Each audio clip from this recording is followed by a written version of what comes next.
Vijayawada university మంచి భవిష్యత్తు కోసం తెలుగు విద్యార్థులు ఇష్టపడే యూనివర్సిటీ. కాల్ 9059052378 9059052379.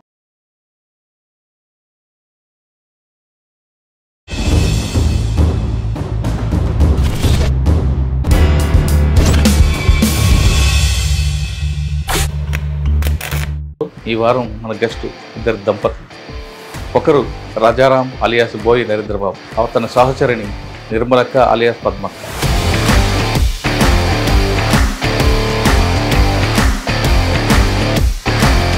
ఏ పరిస్థితుల్లో మీరు పార్టీలకు వెళ్ళారు? మాది మధ్యతరగతి రైతు కుటుంబం. మీ ముగ్గురు అన్నదమ్ములు. స్టూడెంట్ యూనియన్లో ఉన్నప్పుడే హై స్కూల్ సెక్షన్లోనే మా పైన కేసులు ఉండేవి. పరిటాల హరిని చంపారు. ఎవరు చంపారు? ఎలా చంపారు? అంటే కరెక్ట్ నాకు తెలియదు, కానీ భూమి సమస్యలో పేదల వైపు నిలబడ్డారు.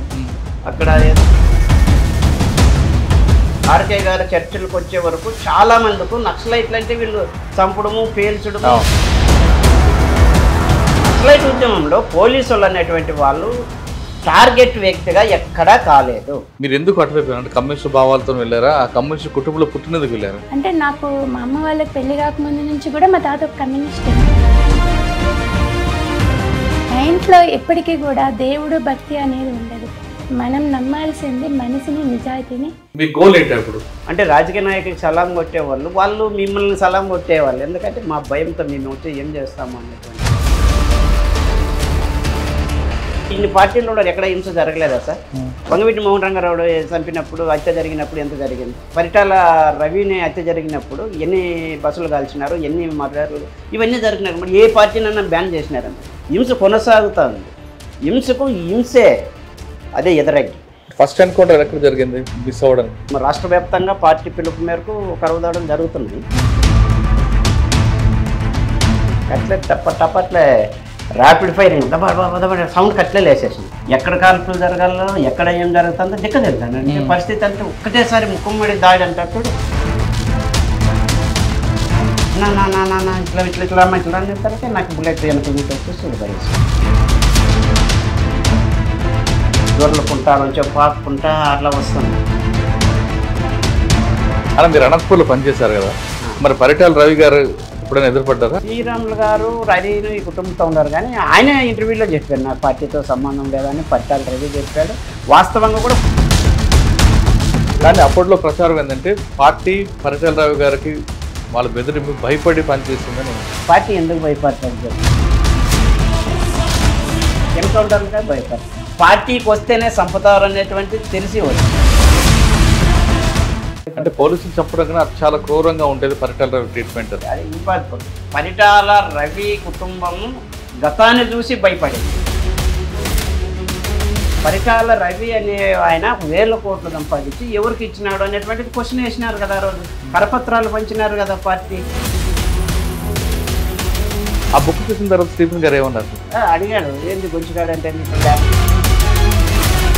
యాక్షన్ బాగా ఉన్న ఏరియాని ఆయన ఎలా కంట్రోల్ చేశారు? అంటే ఆయన చేసేది ప్రతిదీ చట్టపరంగా చేశాడు.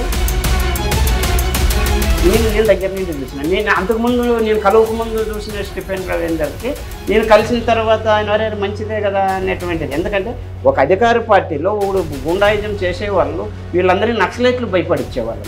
నక్సలైట్లు పిలిపించి వార్నింగ్ ఇచ్చేవాళ్ళు. ఎస్పీ ఆఫీస్కి పిలిపించి బుర్తో కొట్టిన వాళ్ళు ఎవరు ఉన్నారు? ఏ ఎస్పీ ఉన్నారు? ఫ్యాక్షన్స్ చాలా మంది అనంతపురం వదిలి పారిపోయారు అన్నది వాస్తవం. 100%.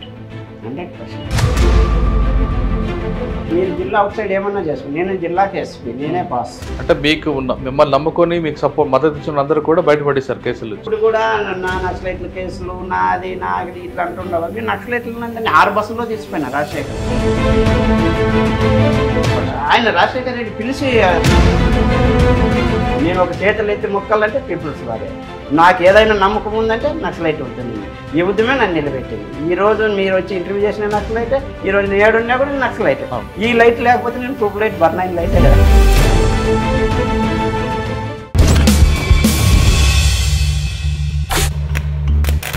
Welcome to I dream.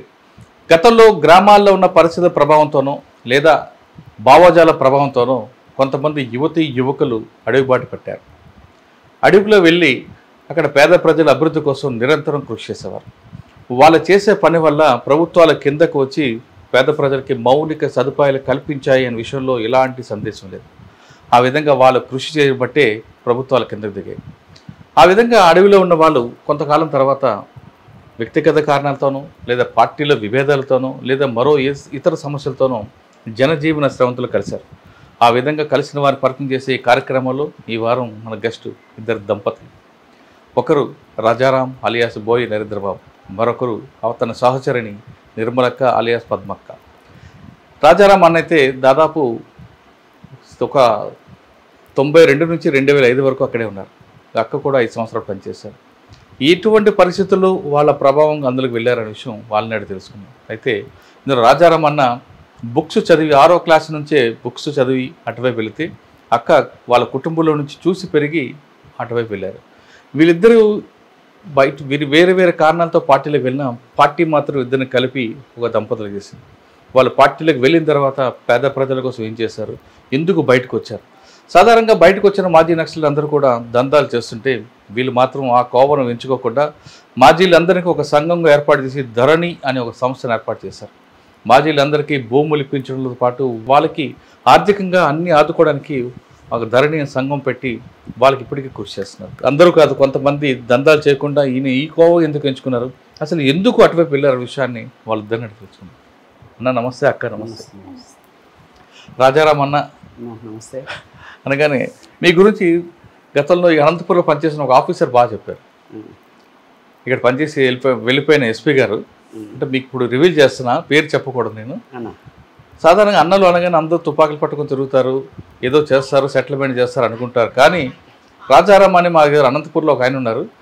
ఆయన ఎప్పుడైనా కలవండి. ఆయన అసలు రాయలసీమలో పార్టీ ఎందుకు పెట్టింది, పార్టీ ఇక్కడ ప్రారంభం అవడానికి, పార్టీ నిష్కరణకి కారణం ఆయన చెప్తారని ఒక 20 సంవత్సరాల క్రితం మీ గురించి చెప్పారు. కానీ తర్వాత మీకు నాకు కుదరపోవడం, ఈ సందర్భంలో మా అక్క సుశీలక్క ద్వారా వాళ్ళు మీరు కలిశారు.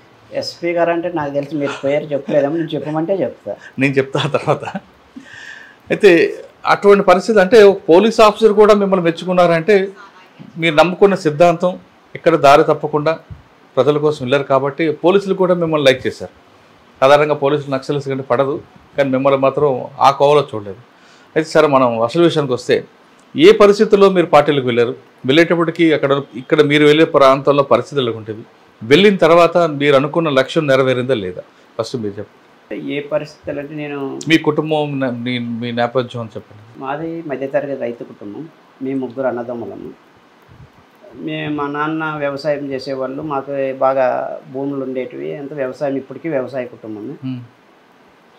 మమ్మల్ని ఆనాటికి 3 కూడా మేము డిఎన్టీ హాస్టల్ అని ఇక్కడ జీసస్ నగర్లో ఉన్నటువంటి ఒక హాస్టల్, రాడికల్ స్టూడెంట్స్కు నిజంగా ఒక విధమైనటువంటి స్థావరం. ఏది డిఎన్టీ హాస్టల్ అనేది అనంతపూర్లో మాతో పాటు చాలామంది అమరులైనారు. మా సీనియర్లు కుమారన్న, అక్కడ ఉన్న వాళ్ళే, గుంటకల్ల సత్యం వచ్చేవాళ్ళు, ఎర్ర సత్యము, అంటే ఇప్పుడు వాళ్ళు కొంతమంది బయటకు వచ్చి జాబులు చేసి డాక్టర్లు అయిన వాళ్ళు, ఇక్కడ ఇంజనీరింగ్ స్టూడెంట్స్గా ఉండి మాకు ఆర్గనైజర్లుగా ఉన్నోళ్ళు, వాళ్ళంతా కూడా డిఎన్టీ హాస్టలే స్థావరం. అంటే అప్పటికే మాకు స్టూడెంట్ యూనియన్లో ఉన్నప్పుడే హై స్కూల్ సెక్షన్లోనే మా పైన కేసులు ఉండేవి. వార్డన్లని అంటే కొట్టడం అనేది, అక్కడ స్టూడెంట్స్ ఆర్గనైజేషన్ల మధ్య కూడా విభేదాలు వచ్చేవి. అప్పుడు కూడా మేము బాగా యాక్టివ్గా మిలిటెంట్గా ఉండేవాళ్ళం. అంటే మాకు వచ్చినటువంటి అనంతపురం జిల్లాలో అనేక విద్యార్థి సంఘాలు ఉన్నప్పటికీ మాకు రాడికల్ విద్యార్థి సంఘమే ఎందుకు మాకు ఆకర్షితులైనంటే, మిగతా స్టూడెంట్స్ యూనియన్స్ మా సమస్యల కోసం తాత్కాలికంగా వచ్చిపోయేవాళ్ళు కాదు. మాకు ఎందుకో మా కుటుంబాలకు జరుగుతున్నటువంటిది, వ్యవసాయానికి జరుగుతున్నటువంటి దోపిడీల గురించి మాకు పెద్దగా మార్క్స్, పెట్టుబడి ఇట్లాంటివి ఏమి తెలియని వయసులోనే దోపిడీ అంటే ఇట్లుంటుందా, మా బతుకులు ఇలా ఉండడానికి కారణం ఇదా అనేటువంటిది విడమర్చి చెప్పేవాళ్ళు. ఆర్గనైజేషన్స్ ఓహో మనం బతికితే ఇందుకోసం బతకాలరా అంటే, ఎందుకంటే చిన్నవే చెప్పేవాళ్ళు. దేవుడు ఉండాడా లేడంటే, దేవుడు లేకపోతే అట్లా అని మేము వాదించేవాళ్ళము. అరే మీ తెలుగు మాస్టర్ ఏం చెప్తారా అనేవాళ్ళు మమ్మల్ని. సూర్యుడు అంటే అది రఘువంశము, సూర్యుడు 7 గుర్రాలు వస్తాయి రఘువంశం అని చెప్పేవాళ్ళు. మరి సైన్స్ మాస్టర్ ఏం చెప్పేవారు అనేవాళ్ళు. సైన్స్ మాస్టర్ అదంతా గోళం. అమ్మడి 2 మాస్టర్ల మధ్య ఇంత తగాదా ఉంది కదరా, ఇంక నీకు హిస్టరీ ఏం తెలుస్తుంది, చరిత్ర ఏం తెలుస్తుంది, మమ్మల్ని క్వశ్చన్ చేసేవాళ్ళు. అరే వాస్తవమే కదా, మరి ఏంది చదువుల్లోనే ఇన్ని తేడాలు ఉన్నాయి, సూర్యుడు దేవుడు ఒకడు అంటాడు, కాదు అది గోలమంటారు అని ఇట్లా చెప్పేవాళ్ళు. మీకు హాస్టల్లో వచ్చేటువంటి సోపు డబ్బులతో నుంచి మీకు అందాల్సినటువంటివి ఇవన్నీ ఎక్కడి నుంచి వచ్చినాయి అనేటువంటిది మాకు అక్కడి నుంచే ఎడ్యుకేషన్ వచ్చేసింది. అంటే మా సరైన టైంలో పాఠ్య పుస్తకాలు కానీ ఇట్లా ఆర్గనైజేషన్తో మాకు రిలేషన్ ఏర్పడింది. అంటే మాకు స్కూల్లో కూడా మమ్మల్ని గవర్నమెంట్ జూనియర్ కాలేజ్లో నేను 6th నుంచి ఇంటర్మీడియట్ వరకు అక్కడే చదివా. అంటే 6th క్లాస్లో కూడా రే డిపార్ట్మెంట్ వాళ్ళంతా పక్కన కూర్చోండి అనేవాళ్ళు. డిపార్ట్మెంట్ అంటే మాకు అప్పుడు అర్థమయ్యేది కాదు. పిల్లలు ఏమి అంటే మాకు గెజ్జలు వేసి ఉంటుంది అని హాస్టల్లో, గెజ్జలు వేసి ఉంటుంది మీరు అంతా అని ఇట్లా ఒక టీచర్లే మమ్మల్ని హాస్టల్ విద్యార్థులను పక్కన కూర్చోబెట్టాలి. మాకు నిజంగానే అప్పుడు కాకి నిక్కరు, దానికి ఒక వైట్ షర్ట్, వీళ్ళంతా హాస్టల్ విద్యార్థులు అనేటువంటిది ఒక యూనిఫామ్ వల్ల సపరేట్గా చూసేవాళ్ళు. ఆ గెజ్జి గోల్ పీపీఐ అని అవి ఏంటంటే గవర్నమెంట్ హాస్పిటల్ వేయించుకొని, అంటే డిపార్ట్మెంటు హాస్టల్ విద్యార్థులు అనేటువంటి వాళ్ళని ఒక ర్యాలీలకు బంధువులకు తప్ప విద్యార్థి సంఘాలలో వచ్చి మాతో కాలం గడిపిండేటివి అంటే లేదు. అంటే చిన్నతనంలో మీకు బీజం పడింది. అంటే ఆర్గనైజేషన్స్ అనేటువంటి వాళ్ళు నాకు తెలిసినంత వరకు రాడికల్స్లో పడినటువంటి ఆర్గనైజర్ కుటుంబంతో తెంచుకొని వచ్చేవాడు. కుటుంబంతో సంబంధం లేకోకుండా ప్రజల కోసము నిరంతరము మేము పెట్టింది తిని మాకు ఎడ్యుకేషన్ చేసేవాళ్ళు. అది మాకు బాగా నచ్చేసింది, ఆకర్షించడం. ఎందుకంటే వాళ్ళు నిజంగా వాళ్ళ పేర్లు కాదు, మేము అడుక్కున్నాము నీ పేరు ఏం పేరు, నా పేరు యాకూబ్ అనేవాడు. వాళ్ళు యాకూబ్ ఎట్లా ఏది అంటే వాళ్ళ సొంత పేరు కాదు, ఏదో ఇంతకుముందు అమరుండు పేరు. ఇట్లా వాళ్ళ పేర్లు కానీ వాళ్ళ కుటుంబం కానీ బ్యాక్గ్రౌండ్ ఏది చెప్పుకోకుండా మన కోసం పనిచేసే వాళ్ళు ఇట్లుండారా అనేవాళ్ళు. అప్పుడు మాకు ఆ బీజాలు రాడికల్స్ పట్ల బాగా ఆకర్షితులైంది. అయితే పూర్తి కాలం వల్ల అట్లా ఇట్లా అనేటువంటిది ఆలోచన లేదు, కానీ రాడికల్స్ కోసం ఏమన్నా చేసేవాళ్ళు. అట్లా మేము చదువు 35 మార్కుల కోసం చదువు తప్ప నేను ఎప్పుడన్నా లెక్చరర్ కావాలా, కానిస్టేబుల్ కావాలా, ఉద్యోగం మా ఊళ్ళో ఊద్యోగం చేస్తాడు, టీచర్ అన్న అవుతాడు అనుకుంటా. మాకు 35 మార్కులు వస్తే నెక్స్ట్ క్లాస్కి పోతాను మేము అనుకుంటాం. 35 మార్కులు పాస్ అయితే చాలు. 10th క్లాస్ ఫెయిల్ అయిన చాలా బాధపడ్డాము. అనంతపురంతో 10th క్లాస్ ఫెయిల్ అయినామనేది లింక్ కట్ అయిపోయింది, రాడికల్తో లింక్ కట్ అయిపోయింది. అప్పుడు ఏం చేయాలా, 85లో 10th ఫెయిల్ అయినా ఏం చేయాలా, రాడికల్స్ మా ఏరియాలో తక్కువ. అప్పుడు అక్కడ ఉన్నటువంటి సిపిఐ మాకు రమణ అన్న, బంగి ఎర్స్వామన్న అని అక్కడ సిపిఐలు ఉండేవాళ్ళు. బన్వర్లాల్ సార్ అని ఇక్కడ జాయింట్ కలెక్టర్గా వచ్చాడు, ఐఏఎస్ ఆఫీసర్. అప్పుడు మాకు బినాం భూములు అంటే ఏమో తెలియవరే. అప్పుడు బినాం భూముల గురించి తెలుసుకొని అప్పుడు అక్కడ ఉన్నటువంటి భూస్వాముల దగ్గర ఉన్న భూములు 10th క్లాస్ ఫెయిల్ అయ్యి ఓ 4-5 కలిసి సంఘం పెట్టి 375 ఎకరాలు ఇప్పుడు తోటలు చేసుకుంటారు అంతా ఎస్సీ ఎస్టీ బీసీలు. అంటే అప్పుడు బన్వర్లాల్ గారు మీకు జాయింట్ కలెక్టర్ గారా? Joint collector. మీరు ఇంత చేస్తే నిర్బంధం లేదా అప్పుడు? అప్పుడు నుంచి సిపిఐ లేకపోయినాం. కౌరు సంఘాలు పోలీసుల వైపు నిర్బంధం లేదా? లేదు. అంటే మాకు నిర్బంధం అంటే పరిటాల హరిని ఎన్కౌంటర్ చేసినప్పుడు 82-83 ఆ మధ్యలో మేము హై స్కూల్ హాస్టల్లో ఉన్నప్పుడు అప్పుడు చేసినారు. కానీ మేము రాడికల్ విద్యార్థి సంఘాలన్నీ మేము ఓపెన్గా పోయినాం. ఏఆర్ఎస్ఎఫ్ మీటింగ్లకు 85లో ఏఆర్ఎస్ఎఫ్ మీటింగ్ ఆవిర్భావోత్సవానికి వెళ్ళినాం. మళ్ళీ ఇక్కడ ఆర్ఎస్ మహాసభలు జరిపినాం. అప్పుడు గద్దర్ గారు వచ్చినప్పుడు అన్ని కార్యక్రమాల్లోనూ, ధర్మారంలో ఆర్ఎస్ మహాసభలు జరిగినప్పుడు అన్నిట్లోనూ జరిగినాయి. అంటే దళాల దగ్గర యూజీ కామ్రేడ్స్తో కూడా మేము ఆర్ఎస్ కార్యక్రమాలు చేసినాము. మళ్ళీ ఇక్కడ లీగల్గా కూడా చేసాం. అన్న అదే సమయంలో పరిటాల శ్రీరాములు గారు కూడా ఉన్నారు కదా, ఆయన దళం చనిపోయాడు మీరు వచ్చేసరికి. కానీ పరిటాల హరి మాత్రం ఉన్నారు. హరి వచ్చేవాడు, హాస్టల్కి వచ్చేవాడు. రాడికల్ విద్యార్థి సంఘం అంటే ఇక్కడ సాయినగర్లో కాలేజ్ హాస్టల్ అని ఉన్నింది. అక్కడికి ఉన్నటువంటి వాళ్ళు యూజువల్లో. ఎందుకని హరిని చంపారు? ఎవరు చంపారు? ఎలా చంపారు?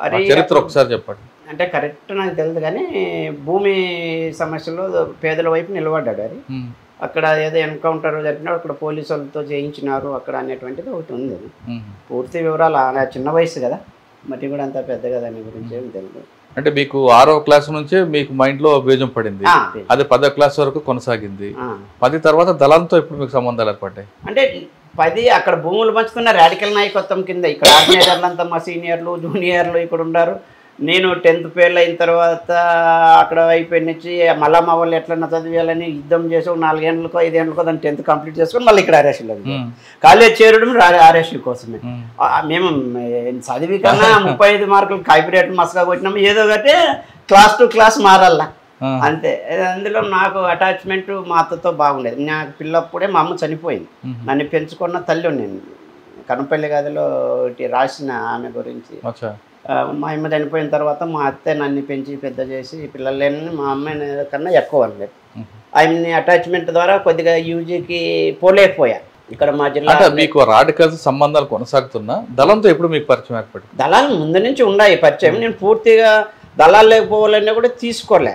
ఇక్కడ స్టూడెంట్ ఆర్గనైజేషన్ ఉన్నింది. 92లో ఏమైందప్ప అంటే 92లో సంక్షోభం వచ్చింది రాష్ట్ర వ్యాప్తంగా. పార్టీలో అనంతపురం జిల్లానే పశ్చిమ బెంగాల్లో గ్రూపులు విప్లవం కోసం పుట్టినాయి, ఇక్కడ దందాల కోసం గ్రూపులు పుట్టినాయి. అనంతపురం జిల్లాలో రోజుకొకటి పుట్టుగొడుగుల్లా పుట్టినాయి. ఆర్ఓసి అని, కోడిపుంజ్ అని, చిన్న సుదర్శన్ ఒకటని, రెడ్ స్టార్ అని రకరకాల పేర్లతో వచ్చిన. ఎవరు నక్సలైట్లు, ఎవరు సిద్ధాంతాలు అంటే ఏం లేదు. కానీ అప్పట్లో పట్టాల గోవర్ధన్ రెడ్డి కూడా ఒక ఆర్గనైజేషన్ పెట్టారు కదా. ఎవరు? పట్టాల గోవర్ధన్ రెడ్డి.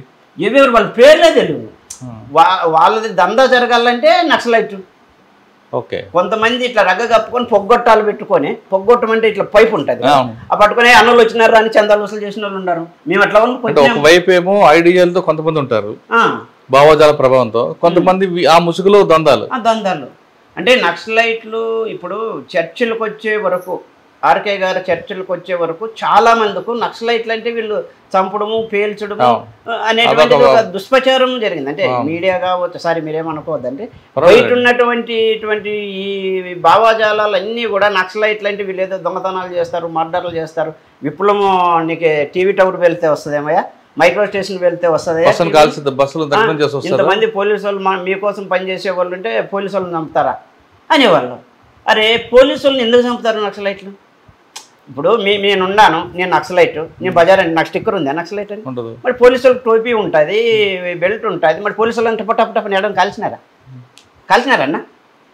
నక్సలైట్ ఉద్యమంలో పోలీసు వాళ్ళు అనేటువంటి వాళ్ళు టార్గెట్ వ్యక్తిగా ఎక్కడా కాలేదు. ఉద్యమ ప్రభావంలో ఒక పర్సనల్గా పోలీసు వచ్చి ఆ ఉద్యమాన్ని అనచాలన్నా ఆయన రివార్డు కోసమో, అవార్డు కోసమో అక్కడ ఉన్నటువంటి గ్రామాల్లో కానీ మిలిటెంట్ల పైన అరాచ్మెంట్ పెరిగినప్పుడు ఈ ఉద్యమానికి అడ్డంకి వచ్చిన అడ్డు తొలగించారు తప్ప ఎవరిని చంపలే. టార్గెట్ ఎక్కడ అంటే పోలీసులు చంపడం వెనక ఉద్దేశం కూడా ఆయుధాల కోసం తప్ప వాళ్ళ మీద వ్యక్తిగత ఆయుధాల కోసం కూడా కట్టేసి, ఇప్పుడు మనం దానికి డిండి కానీ మన చాలా దగ్గర జరిగినాయి. ఎందుకు మనకు ఈ ఒరిస్సాలో కోరాపుట్ సంఘటన ఉంది. కోరాపుట్ సంఘటనలో ఎవరిని చంపినాము? ఎవరు చంపలేదు, కాల్పుల్లో చనిపోయారు. కాల్పులు చేసినారు కానీ ఎక్కడ చెప్పేది జంపన్న అదే కదా చేసిన కల్లెమెల్ల బల్లెమెల్ల అక్కడ అటాక్ రైడ్ చేసినప్పుడు జరిగినటువంటి తప్ప అది డైరెక్ట్ వారు తప్ప టార్గెట్గా పోలీసులు చంపింది అయితే నాకు తెలిసినంత వరకు. టార్గెట్ అయి ఉద్య ప్రభావంతో అయినటువంటి వాళ్ళు నీకు తెలిసినట్టే పరదేశ్ నాయుడు, ఉమేష్ ఇటువంటి వాళ్ళని వీళ్ళ వల్ల వీళ్ళు ఒక టార్గెట్గా యాంటీ కమ్యూనిజం అనేటువంటి దాన్ని ఒక బుక్కులు రాసి దీన్ని ఒక గ్రౌండ్స్ అని ఏర్పాటు చేసి ఉద్యమానికి పూర్తిగా ఉన్నటువంటి ఆ విధంగా అనుకుంటే వ్యాస్ గారు కానీ, ఉమేష్ చందర్ కానీ, పరదేశ్ నాయుడు అందరూ కూడా టార్గెట్ అయ్యారు కదా. నేను అనేది అటువంటి వాళ్ళు పోలీస్ అనేవాళ్ళు టార్గెట్ అయినటువంటి వాళ్ళని చేసింటారు. ఇప్పుడు నాకు పోలీసులకి ఏం లేదు, పార్టీకి అంటే ప్రజా ఉద్యమానికి ఆ యుద్ధంలో ఒకవైపు వాళ్ళు ఒకవైపు వీళ్ళు ఉన్నప్పుడు యుద్ధంలో ఎవరు ముందు చేయితే వాళ్ళది అది కామన్. ఓకే. అంతవరకు వెళ్ళక ముందు మీరు పార్టీకి ఎప్పుడు పూర్తి స్థాయిలో పనిచేయడం ప్రారంభించారు? 92. అంటే పార్టీ అప్పటి వరకు స్టూడెంట్ ఆర్గనైజేషన్ ఉండబంది మీకు? మామూలుగా లీగల్గా ఉన్నాయి, ఇంటితో సంబంధాలు ఉన్నాయి, ఇంటి నుంచి చేసుకుని ఉండా. 92 నుంచి ఇంకా నువ్వు పూర్తి రావాల్సిందే అనేటువంటి పార్టీ. నువ్వు ఎన్నాళ్ళని ఇట్లుంటావు, నువ్వు ఫ్యామిలీతో తెంచుకోవాలి నువ్వు అనేటువంటిది. అంటే అప్పటికి నిజంగా అయితే అనంతపురం జిల్లాలో సంక్షోభం తీవ్రమైంది. కొండపల్లి సీతారామయ్య లాంటి పెద్ద తల పోతే ఇంకేడుంటారు అనేటువంటిది మాకు ఇక్కడ ఎక్కడా లేదంటే గణపతి వర్గం అని పెట్టేసినట్టు పేరు. సిపిఎంఎల్ పీపుల్స్ వార్ పార్టీ అనేది గణపతి వర్గం అని 92లో పెట్టారు. అప్పుడు పుల్లంజన్న వచ్చాడు మా జిల్లాకు. పుల్లంజన్న రాష్ట్ర సెక్రటరీగా ఉన్నాయి, ఆయన వచ్చినాడు. నేను అప్పుడప్పుడే ఆయన రావడం నా అదృష్టం. పుల్లంజన్న చూద్దాం అనుకోవాలి. ఆయన క్యాప్ కూడా నేను కొన్నేళ్ళు దళంలో నా బ్యాగ్లో పెట్టుకున్నా. అంటే పుల్లంజన్న అంటే ఆ ఊపు వచ్చేది మాకు. ఆయన వచ్చినాడు, ఇది ఆయనకు ఇట్లా తలకాయ వరకొని ఇది అయ్యలేదు ఇదంతా అనేసి. ఇకంటే కొమ్ములు తిరిగినటువంటి యోధులు ఉన్నారు ఇటువంటి అనంతపురం జిల్లాలో. అంటే బండాయి మాస్టర్ కావచ్చు, ఇట్లా వాళ్ళంతా ఆర్కేను వీళ్ళంతా కూడా రాజకీయాల ఉదాహరణలు. వీళ్ళు రిపోర్ట్లు పైకి పోలే, వీళ్ళు చేసేటువంటి లొసుగులు ఇవన్నీ బయటపడితే ఇబ్బంది అవుతుంది అనేటువంటి దాని నుంచి చాలా ఇబ్బంది పడినారు. అప్పుడు ఎవరు నిలవన్నారు? అప్పుడు డీసీ జిల్లా కమిటీ ఉండేది సత్యం కుమార్ అన్నను సత్యం ఇద్దరే. రామచంద్రప్ప అన్నాడు, ఇంకంతా ఆర్గనైజర్లు నాగరాజ్ అంట, శేఖర్ అంట ఇట్లా ఉన్నారు. మిగతా వాళ్ళు ఎట్టి ముత్యాలప్ప అక్కడ పోయినాడు, ఇంకంతా అట్లా పోయినాడు. తెలంగాణ ఆనంద్ ఇటువైపు ఉన్నాడు. మేము స్టూడెంట్ ఆర్గనైజేషన్లో మేము నిలబడినాము. ఏం చేయాలనేది అర్థం కాకపోతే నువ్వు ఇంక ఫుల్ టైమర్గా రావాలా అని సరేలేనా ఇంకా ఫుల్ టైమర్ అంటే ఇంక ఇప్పుడు చేస్తుండేది కదా, మేమేం యాడున్నామప్ప యాపొద్దు కాలేజ్ పోయినామని మేమంటే అట్లా కాదు, దీంట్లో ఒకటి ఉంటుంది అని నిర్మాణ పద్ధతులు అవన్నీ చేసేసి నీ అబ్జర్వేషన్ అంటే విప్లవంలో నారాయణమూర్తి సినిమాలు చూసి బూట్లు చూసి పోయేటువంటి కార్యక్రమం ఉండదు బయట అనుకుని అట్లా ఉత్సాహంగా పోయి అన్నల్లో కలిసిపోతే ఇంకా అయిపోతుంది అంటే ఒక అబ్జర్వేషన్ పెట్టేవాళ్ళు. నిజంగా మన నైతికమైనటువంటి విలువలు కావచ్చు, నీ బ్యాక్గ్రౌండ్ కావచ్చు, నీ ప్రాక్టీస్ మొత్తం సర్వే ఉండేది వాళ్ళు. అది కింద నుంచి ఒక శిల్లలో పెట్టి ఒక సంఘం నుంచి అక్కడి నుంచి మళ్ళీ పైన చర్చించి డీసీలో చర్చించి నీకు అంటే పిఆర్ అంటే పూర్తి విప్లవకారుడిగా ఇచ్చేటువంటి రోజులు అవి రూల్స్. అది అప్పట్లో మనం అన్ని పాస్ అయినాము, రాకోకుండా ఉండవు ఏంది నీ పరిస్థితి అనేటువంటిది అన్నారు. అంటే 92లో మీరు పార్టీకి పూర్తిగా అంటే 92లో అదే చెప్పారు కదా, అప్పుడు మా తుపాకులు డంపులు ఇవన్నీ పరిటాల రవి వాళ్ళు వీళ్ళు ఆర్ఓసీలో వాళ్ళు వీళ్ళంతా తీసుకుపోతున్నారు. మా ఊరికి వచ్చింది దళం, మా ఊరికి దళమే వచ్చేది కాదు. వచ్చేసి ఇట్లా నరేంద్ర ఉన్నాడంటే నన్ను అప్పుడు ఇంకా రామచంద్రప్పన్న వాళ్ళంతా లోపలే ఉన్నారు. ఊరు బయట వచ్చి పడుకొని ఇంక ఎట్లా మనదంతా పరిస్థితి ఇది ఉంది ఇట్లా అంటే అప్పటికే ఆనంద్ అని ఇక్కడ తిరిగేవాడు, మాతో పాటు ఉండేవాడు. నా రూమ్లో స్టూడెంట్ ఆర్గనైజర్ అక్కడ తెలంగాణ ఇంటి ఇంక రా బాగా ఎన్నాళ్ళు ఉంటాడు. మా కుటుంబంతో ఆయనకు బాగా అమ్మ మేము సన్నోని వేసిపోతాం అది ఇది అని చెప్పేసినారు. అట్లా వెంకటాపురం కల్లా అట్లా వెళ్ళిపోతే ఆడ నరసింహకోట దగ్గర ఆ రోజు మేము దళం ఉంటే గుట్టకు అగ్గి పెట్టినారు. వీళ్ళంతా వచ్చేసి అంటే అప్పుడు డంపుల్లోనూ ఆడంతా ఈ సంక్షోభం మీటింగ్ అయిపోతేనే పార్టీ చీలిపోయింది, అంత కొండపల్లి సీతారామయ్య మన వైపే ఉన్నాడు, ఇంగాడుంది పార్టీ అది ఇదని. ఓరే నేమనంటే గుట్టకు అగ్గిచ్చి సంపల్లని రాళ్ళు కొడివన్లు అన్నీ వేసుకొని వచ్చి గుట్టకు అగ్గి పెట్టేశారు. ఈరోజు మా ధరణి సభ్యుడు ఉండి హరి అని ఇప్పుడు వచ్చింది ఇంకొక ఆయనకి గాయాలు తగిలినాయి. నేను ఆ రోజే టౌన్కి వచ్చేసి పోయేతలకే ఇట్లా హరిని ఇట్లా వేసినారని అక్కడ గంగంపల్లి అని ఉంటుంది, ఆడొచ్చి నన్ను బస్సులో దింపుకున్నారు. సంగమంలో వచ్చి నువ్వు పోవద్దు ఆడ ఇట్లా గలాట జరుగుతుంది అగ్గి పెట్టి ఎట్లా చేసినారు, ఆయన వేసుకొచ్చినట్టు ఆయన వేసుకొచ్చి హాస్పిటల్లో పెట్టేసి చూపించు. 92లో మీరు వెళ్ళారు పార్టీకి. మీరు కాస్త అక్క మీరు చెప్పండి. అన్న ఏమో 6వ క్లాస్ నుంచి రాడికల్స్ మూవ్మెంట్లోకి వెళ్ళారు. మీరు చదువుకోకపోయినా ఏమి పరిచయం కొంచెం చెప్తా అసలు పార్టీకి ఎలా పరిచయం అయ్యారు మీరు, మీ కుటుంబం, మీరు ఎందుకు అటువైపు అంటే కమ్యూనిస్ట్ భావాలతో వెళ్ళారా, ఆ కమ్యూనిస్ట్ కుటుంబంలో పుట్టినందుకు వెళ్ళారా? మా అమ్మ వాళ్ళది బళ్ళారి, మా తాత వాళ్ళది తాడిపత్రి పస్లూరు కొట్టాలపల్లి అనమాట, తాడిపత్రి దగ్గర. మా తాత అక్కడ వాళ్ళ రెడ్డి అయినా కూడా తను కమ్యూనిస్ట్ లాగానే పనిచేస్తున్నాడు మొత్తం అందరితో. అక్కడ భూస్వాములందరికీ జరిగే వ్యతిరేకత అంతా తీసుకొచ్చి వాళ్ళందరితో ఫైటింగ్ చేసుకుంటేనే మా తాత అక్కడి నుంచి ఇంకా ఉండలేని పరిస్థితిలో తాడిపత్రి చేరినాడు. అంటే నాకు మా అమ్మ వాళ్ళకి పెళ్లి కాకముందు నుంచి కూడా మా తాత ఒక కమ్యూనిస్టే, ఉమ్మడి కమ్యూనిస్ట్ పార్టీ నుంచి కూడా ఉన్నాడు మా తాత. అమ్మ నాన్న. మా ఇంట్లో ఎప్పటికీ కూడా దేవుడు భక్తి అనేది ఉండదు. మనం నమ్మాల్సింది మనిషిని, నిజాయితీని, ఇట్లా ఉండాలి అని మా తాత నేర్పించినాడు. కానీ ఈ దేవుడిని నమ్మాలా అనేది ఊహే ఉండేది కాదు, మా ఇంట్లో ఒక పటం కూడా ఉండేది కాదు. అట్లా ఆ విధంగా పార్టీలో మీరు ఎప్పుడు పార్టీకి వెళ్ళారు అంటే నేను డిగ్రీకి ఇక్కడ వచ్చినాను, 97లో వచ్చినాను ఇక్కడికి, తాడిపత్రి నుంచి కేఎస్ఆర్ డిగ్రీ కాలేజ్లో చదివినా. నేను చదువుతూ ఇక్కడ మహిళా సంఘంలో పనిచేసినాను, అభ్యుదయ మహిళా సంఘం అని చెప్పేసి మహిళా సంఘంలో పనిచేస్తూ మహిళా సంఘం పత్రికల్లో పంచుతూ చందాలు, తర్వాత మహిళలకు ఏమైనా సమస్యలు వచ్చినా మా సంఘం తరపున పరిష్కరిస్తూ అట్లా. అప్పుడు సూర్యనగర్ కాలనీకి సంబంధించి కూడా మేము ఇక్కడ ఉండి అప్పుడు అది కూడా మేము డీల్ చేసినాము. పార్టీకి ఎప్పుడు వెళ్ళారు లోపలికి? అన్న 2000లోనా? అంటే పూర్తి స్థాయిలో వెళ్ళారు.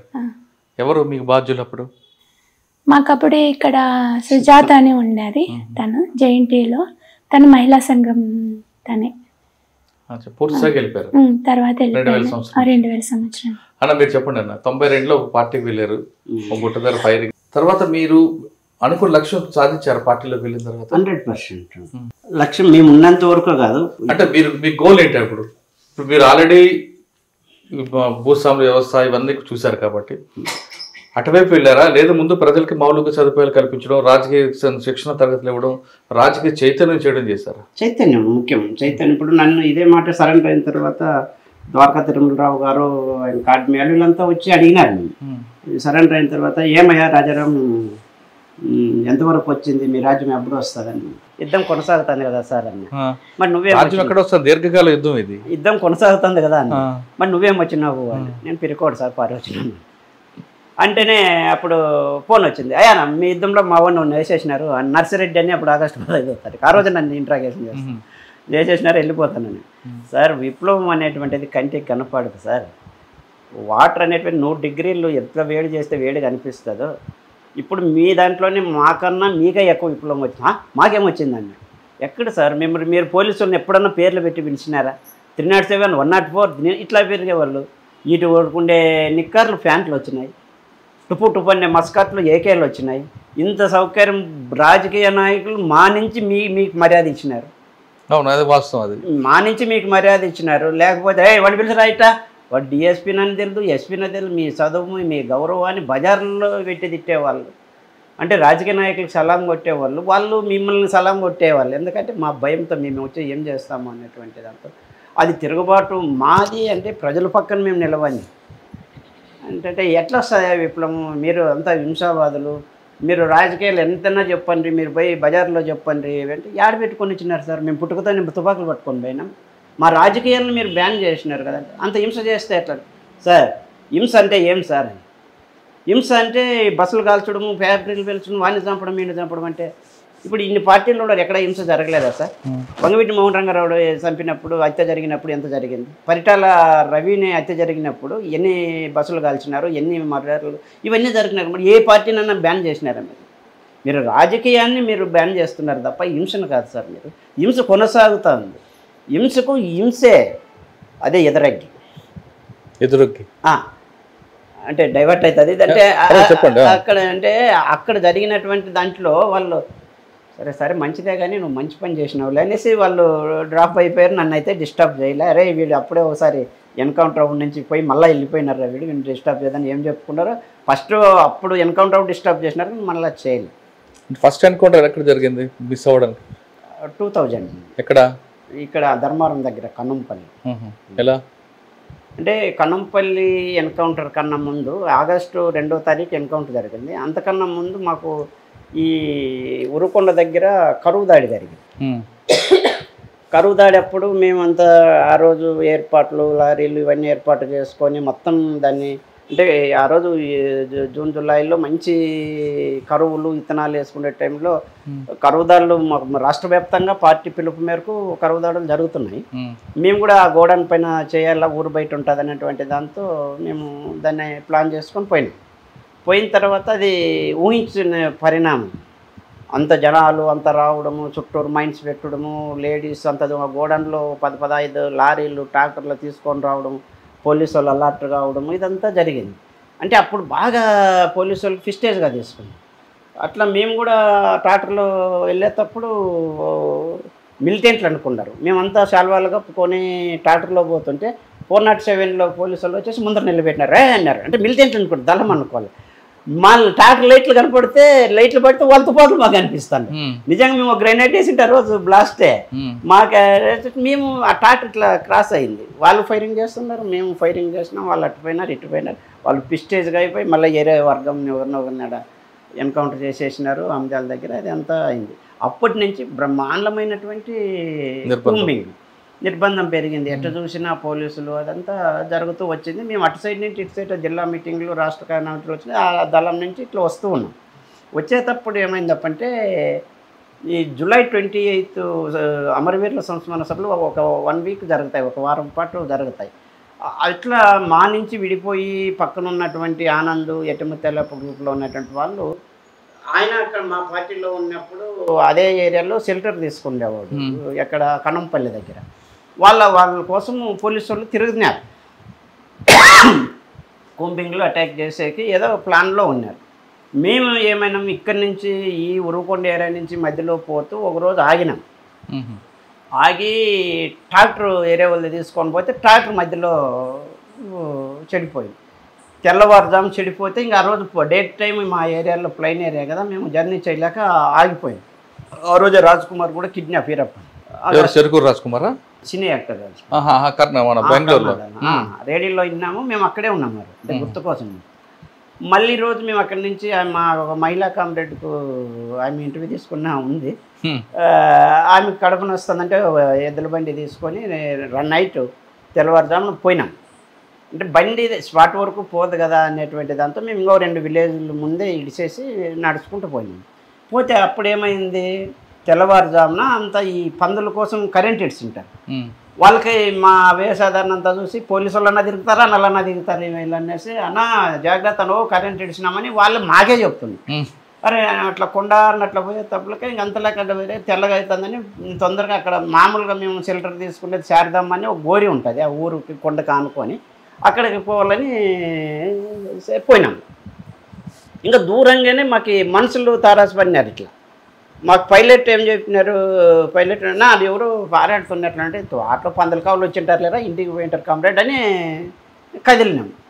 అది పోలీసులని మాకు ఏం రాలే. ఇంకా నేను అంతకుముందు ఈ ఏరియాలో రూటు నేను రామగిరి ఏరియాలోనూ పనిచేసినాను, ఉరకొండ ఏరియాలోనూ పనిచేసినాను కాబట్టి ఆ 2 ఏరియాలోనూ బండి ఏర్పాట్లు అవి 2 రోజుల నుంచి నిద్రలేదు. పోతే నా మల్లిశెట్టికి అట్లా 303 రైఫుల్ అని చేసి పడుకున్నా. ఇంకొక మా మిలిటెంట్ నా పక్కనలోనే పడుకున్నాడు. ఇలా టీకి పెడుతున్నారు, నేను నిద్రపోయిన అట్లా టప్పట్లే ర్యాపిడ్ ఫైరింగ్ దబా సౌండ్కి అట్లే లేసేసిన. పక్కన గ్రెనేడ్లు ఉన్నాయి, తీసుకోవాలి తుపాకు ఒకటి తీసుకొని అట్లా గౌరీ పక్కకు పోయినాం. ఎక్కడ కాల్పులు జరగాలో ఎక్కడ ఏం జరుగుతుందో దిక్కలేదు. అంటే పరిస్థితి అంటే ఒక్కటేసారి ముక్కుమ్మడి దాడి అంటారు చూడి, తూటాలు వర్షం కురుస్తుంది దడ అని. ఇట్లా గోరీలకైతే ఇట్లా పడుతున్నాయి బుల్లెట్లు. ఇట్లా కవర్ తీసుకున్నామని కూడా బుల్లెట్లు దూసుకొస్తున్నాయి. నా పక్కన ఇంకొక సరోజ అనే కామ్రేడ్ ఉండే, నా ఇట్లా అనేసరికి నాకు బుల్లెట్ వెనకల నుంచి వచ్చేసి ఇటు పడేసి ఇట్లా పట్టుకుంటే ఇట్లా కోడి రక్తం మాత్రం చుమ్మేస్తుంది. అది ఎస్ఎల్ఆర్ రైపులు కాబట్టి బాగా దగ్గర నుంచి పడింది. ఇట్లా పట్టుకున్నాను.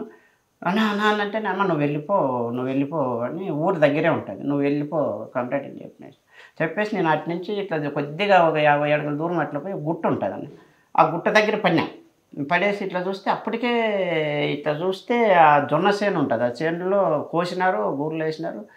అప్పటికే 2-3 బాడీలు కనిపిస్తాను. అరే ఏంద్రా ఇట్లా అయిపోయింది. నేను నిద్రలో ఉన్నా, ఫైరింగ్ ఎక్కడ చేయలేదు, కూతలు వేస్తున్నారు వాళ్ళు, పై చేయి వాళ్ళు కవర్లు తీసుకున్నారు, అన్నీ రకరకాలుగా అటాక్ చేశారు. అది కదా ఇలా నేను ఊరికే 2-3 ఫైరింగ్ చేసినాను. అవి వచ్చి గుట్టకి నేనుండే చిన్న గుట్ట రాళ్ళ గుట్ట చేనులో ఇట్లా గుట్టకి తుపాకి బుల్లెట్లు పడతాంటే ఇట్లా ఖన్యాన్ని రాళ్ళు పగలుతాండే. అప్పుడు పోయింది చెవు. అంటే అది నాకు అప్పుడు కూడా తెలియదు అది పోయిందని. మళ్ళీ నేను హాస్పిటల్లో చూపించుకున్నప్పుడు నరం కట్టింది, ఇప్పటికీ ఆ చెవు పని చేయదు.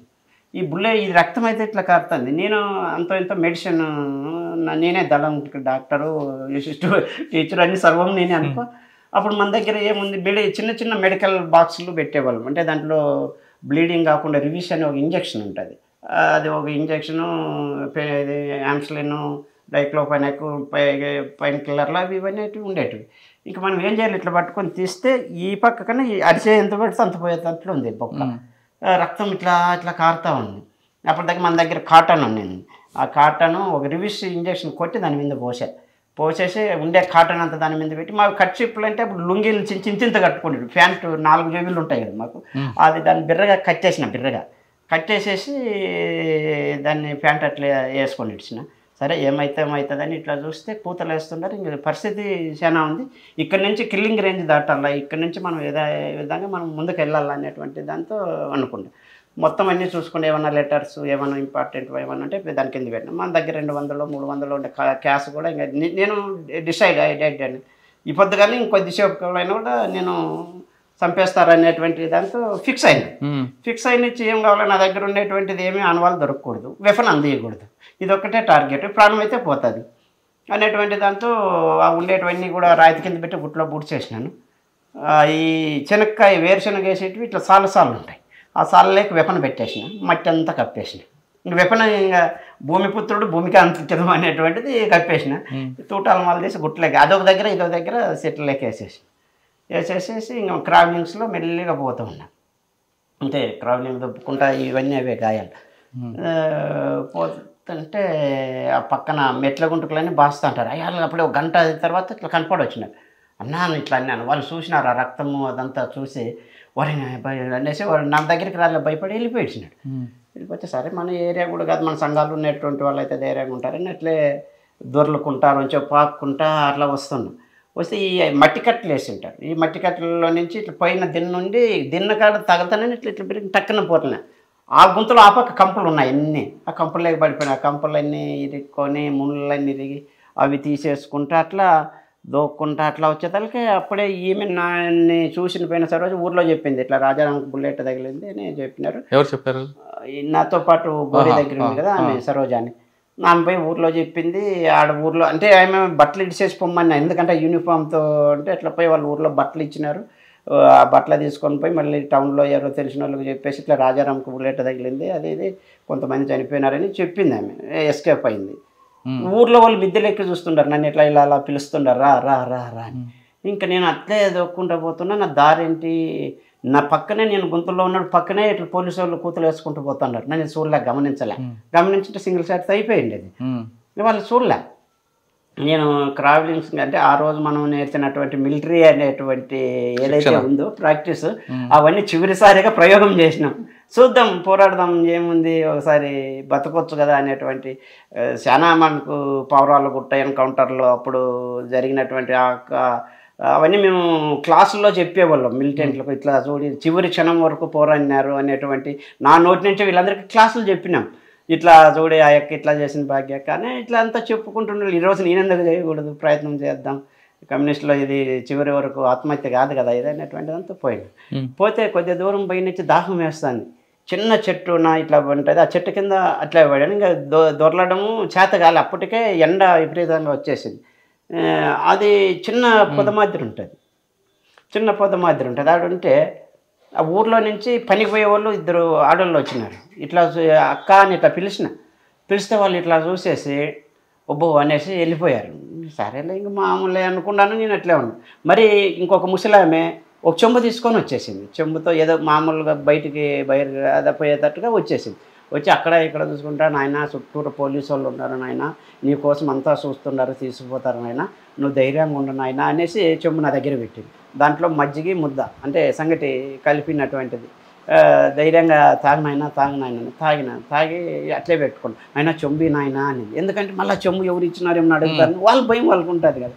సరే లేవని కదా, ఎక్కువ తాగలేకపోయినా మజ్జిగ తాగేసి ఇచ్చేసింది. ఇచ్చిన తర్వాత పై నుంచి మళ్ళీ ఇంకొక వికలాంగుడు ఇట్లా బండి ఇట్లా చిన్న దారి ఉంటుంది నేను పడుకోనే దగ్గర. ఆ వికలాంగుడు వచ్చినాడన్నా, నీ యూనిఫామ్ అదంతా పచ్చగా కనపడొస్తుందన్నా, అదంతా ఇడిసేసైనా చెట్టు కింద పెట్టన్నా అని. అరే మంచిదేలే నువ్వు జాగ్రత్త అన్న, 4-5 రోజు చనిపోయినారంట, చుట్టూరు పోలీసులు ఉన్నారు, ఊరు నిండా పోలీసు వాళ్ళు ఉన్నారు, మేము ఎట్లో గట్లా తీసుకుపోతామన్నా ఆయన వచ్చి నాకు చెప్పి ధైర్యంగా పోయానా నీకోసం వస్తున్నాము, నేను చెప్తాములేనా, నువ్వు ఇంకా కొంత చెట్లలో నువ్వు అన్నారు. అప్పుడు నా యూనిఫామ్ ఇచ్చేసి కింద వేసుకొని ఉత్త డ్రాయర్తో నేను ఉండా. ఆయన ఒక బాటిల్లో నీళ్ళు కూడా పెట్టిపోయినారు. మళ్ళీ వాళ్ళ చేనుకు కంచి కొట్టుకునేట్లు వచ్చేసి ఆవిడ ఈడ వచ్చి కంపు తీసుకొచ్చి నాకు నీడేసిపోయినారు. నీడ ఇట్లా వేసుకుంటా నా దగ్గర ఒకరి దగ్గర వేస్తే కష్టం అని చెప్పి ఆడింత కంపు కొట్టి ఆడగట్టి అట్లంతా చేసిపోయినారు. నమస్తే నాన్న, మీరు నన్ను బతికున్నన్నాళ్ళు కాపాడుకుండే ప్రయత్నం చేస్తున్నారు అంటే నువ్వేం మాట్లాడదప్పో, మాట్లాడుతున్నట్లుంటే ఇక్కడ ఇబ్బంది అవుతుందని వాళ్ళు మనం ఏదో ఆ స్టేజ్లో రాజకీయాలు చెప్తే వింటారు. వాళ్ళు ఆతృతుంది బ్రహ్మాండంగా. మా ఆర్గనైజేషన్ విలేజ్ కాదు, అది ఒక ఫ్యాక్షన్ విలేజ్. ఆ మాత్రం అంటే సిసి కోట అవన్నీ కూడా ఆర్ఓసి వాళ్ళు తిరిగి రకరకాల మర్డర్ జరిగినటువంటి విలేజెస్. ఆ మాత్రం సహకారం అందుతుందంటే నేను చాలా గ్రేట్ అనుకున్నాను. అట్లా వాళ్ళు నాకు నీడేశారు. నీడేసిన తర్వాత మళ్ళీ చెప్పి ఒక నీళ్ళు తెచ్చిపోయి ఇంక జనాలు అంతా ఇంక బంద్ కూతలు వేస్తున్నారు పోలీసు వాళ్ళు. ఎవరు ఇంక ఒక్కరు లేరు, మిత్రుల నుంచి లేదు. కొంచెం గడ్డవాములు ఉంటాయి, అటు వరకు వస్తే మేము తీసుకుపోతామంటే నాకైతే కదలలేని పరిస్థితి. ఈ కట్టినటువంటిది అంతా ఆ మట్టిలో ఆ రక్తానికి అదంతా వేసి బిర్రగా పట్టగట్టిపోయినట్లు అయిపోయింది. చూసుకుంటేనేమో బ్లీడింగ్ ఆగిపోయింది. ఆ రివీసి ప్రభావము ఈ మట్టి అదంతా బిర్రగా కట్టి ఏదైంది గడ్డ కట్టినట్లు అయిపోయింది, బిర్రగా అయిపోయింది. అయిపోయిన దాని నుంచి నేను దాని గురించి ఏమిటి అట్లే ఉన్నాను. దప్పిక అవుతుంది, నీళ్ళు లేవు, ఏం లేదు, గొంత ఆరిపోయినట్లు ఉంది. అది తెలియకోకుండా 1 గంట 2 గంటల మధ్యలో మధ్యాహ్నం అది చావా నిద్ర ఏదో తెలియదు నాకు పడిపోయింది. అట్లా ఓ 3-4 గంటలప్పుడు అంటే దాదాపు 5 గంటలప్పుడు కళ్ళ తెరిస్తే మసక దూరంగా చెట్టు కింద మనుషులు కనిపించినారు. అంటే ఊర్లో వాళ్ళంతా గుమ్ముకున్నారు అనేసి నేను నాన్న ఇట్లా చెయ్యన్నా చెయ్యంటే అక్కడ ఉండేది ఎవరు పోలీసు వాళ్ళు చూసినా ఎవరు ఆడు చేయి అంటున్నారని చుట్టూ ఏకెళ్ళేసాలంతా అటాక్ చుట్టూ రౌండ్ ఆఫ్ చేసినారు. అంతకుముందే ఇక్కడ ఉన్నటువంటి ప్రజా సంఘాలలో వీళ్ళంతా పోయి ఎస్పీ గారిని ఈ బాడీల నుంచి రాజారాం ఎక్కడ అని అడిగినారు. రాజారాం ఏడున్నారు, దొరికిండేది 4 బాడీలే, రాజారాం ఎక్కడున్నారని వీళ్ళు క్వశ్చన్ అంట.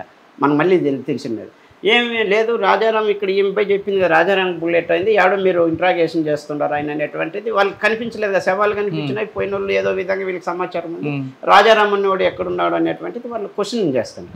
క్వశ్చన్ చేసేటప్పటికి వీళ్ళు లేదు అనేటువంటిది వీళ్ళు చెప్తున్నారు. చూస్తే ఇది కనపడుతుంది కాడు ఉండాలి ఎవరో అనేటువంటిది అంతా ఇంత పోలీసులు అంటారు, నీ పేరు ఏం పేర్రా అంటున్నారు. నీ పేరు ఏం పేర్రా అంటే నేను నరేంద్ర అంటే రాజారాం అంటే దొరలు అన్నారు. అట్లా పక్కకి ఇట్లా వాళ్ళకి అనుమానం ఉంది కదా ఏదైనా ఉందా ఏమనేటువంటి వాళ్ళు కన్ఫర్మేషన్ చేసుకోవడం నేను దొరలతే ఏం లేదు, నీ తుపాకీ ఇదిరా అన్నారు. తుపాకీ ఆడే గోరీ దగ్గరే ఉంది, మా దగ్గర ఎక్స్ట్రా కూడా తుపాకీ ఉంది. ఏ తుపాకీ బూడ్చిండేది చెప్పలే ఏమన్నా ఇప్పటికీ వాళ్ళు అది అట్లా అది ఆ తుపాకీ రికవర్ అయింది మాకు ఉండేటువంటి దానికి సరిపోయి ఉంటుంది కాబట్టి దాన్ని ప్రెజర్ చేయలే. వచ్చినారు అప్పుడు అంజనా సినిమా గారు ఫస్ట్ వచ్చినారు మా జిల్లా ఎస్పీగా. ఆమె లేడీ కూడా అయిందేమో ఎందుకో మరి పొరపాటున అప్పుడు మనల్ని అంటే మీరు తెలుసా ఎవరైనా గుర్తుపట్టారు వాళ్ళు? గుర్తుపట్టినారు. రాజారాం అనేది అంటే కన్ఫర్మేషన్. మరి ఫ్రంట్ ఏం చేశారు మిమ్మల్ని? అక్కడ విలేకరులు, తహసీల్దారు, ఏపీసీఎల్స్ వాళ్ళు అంతా ఉండాలి, మొత్తం చుట్టముట్టినారు.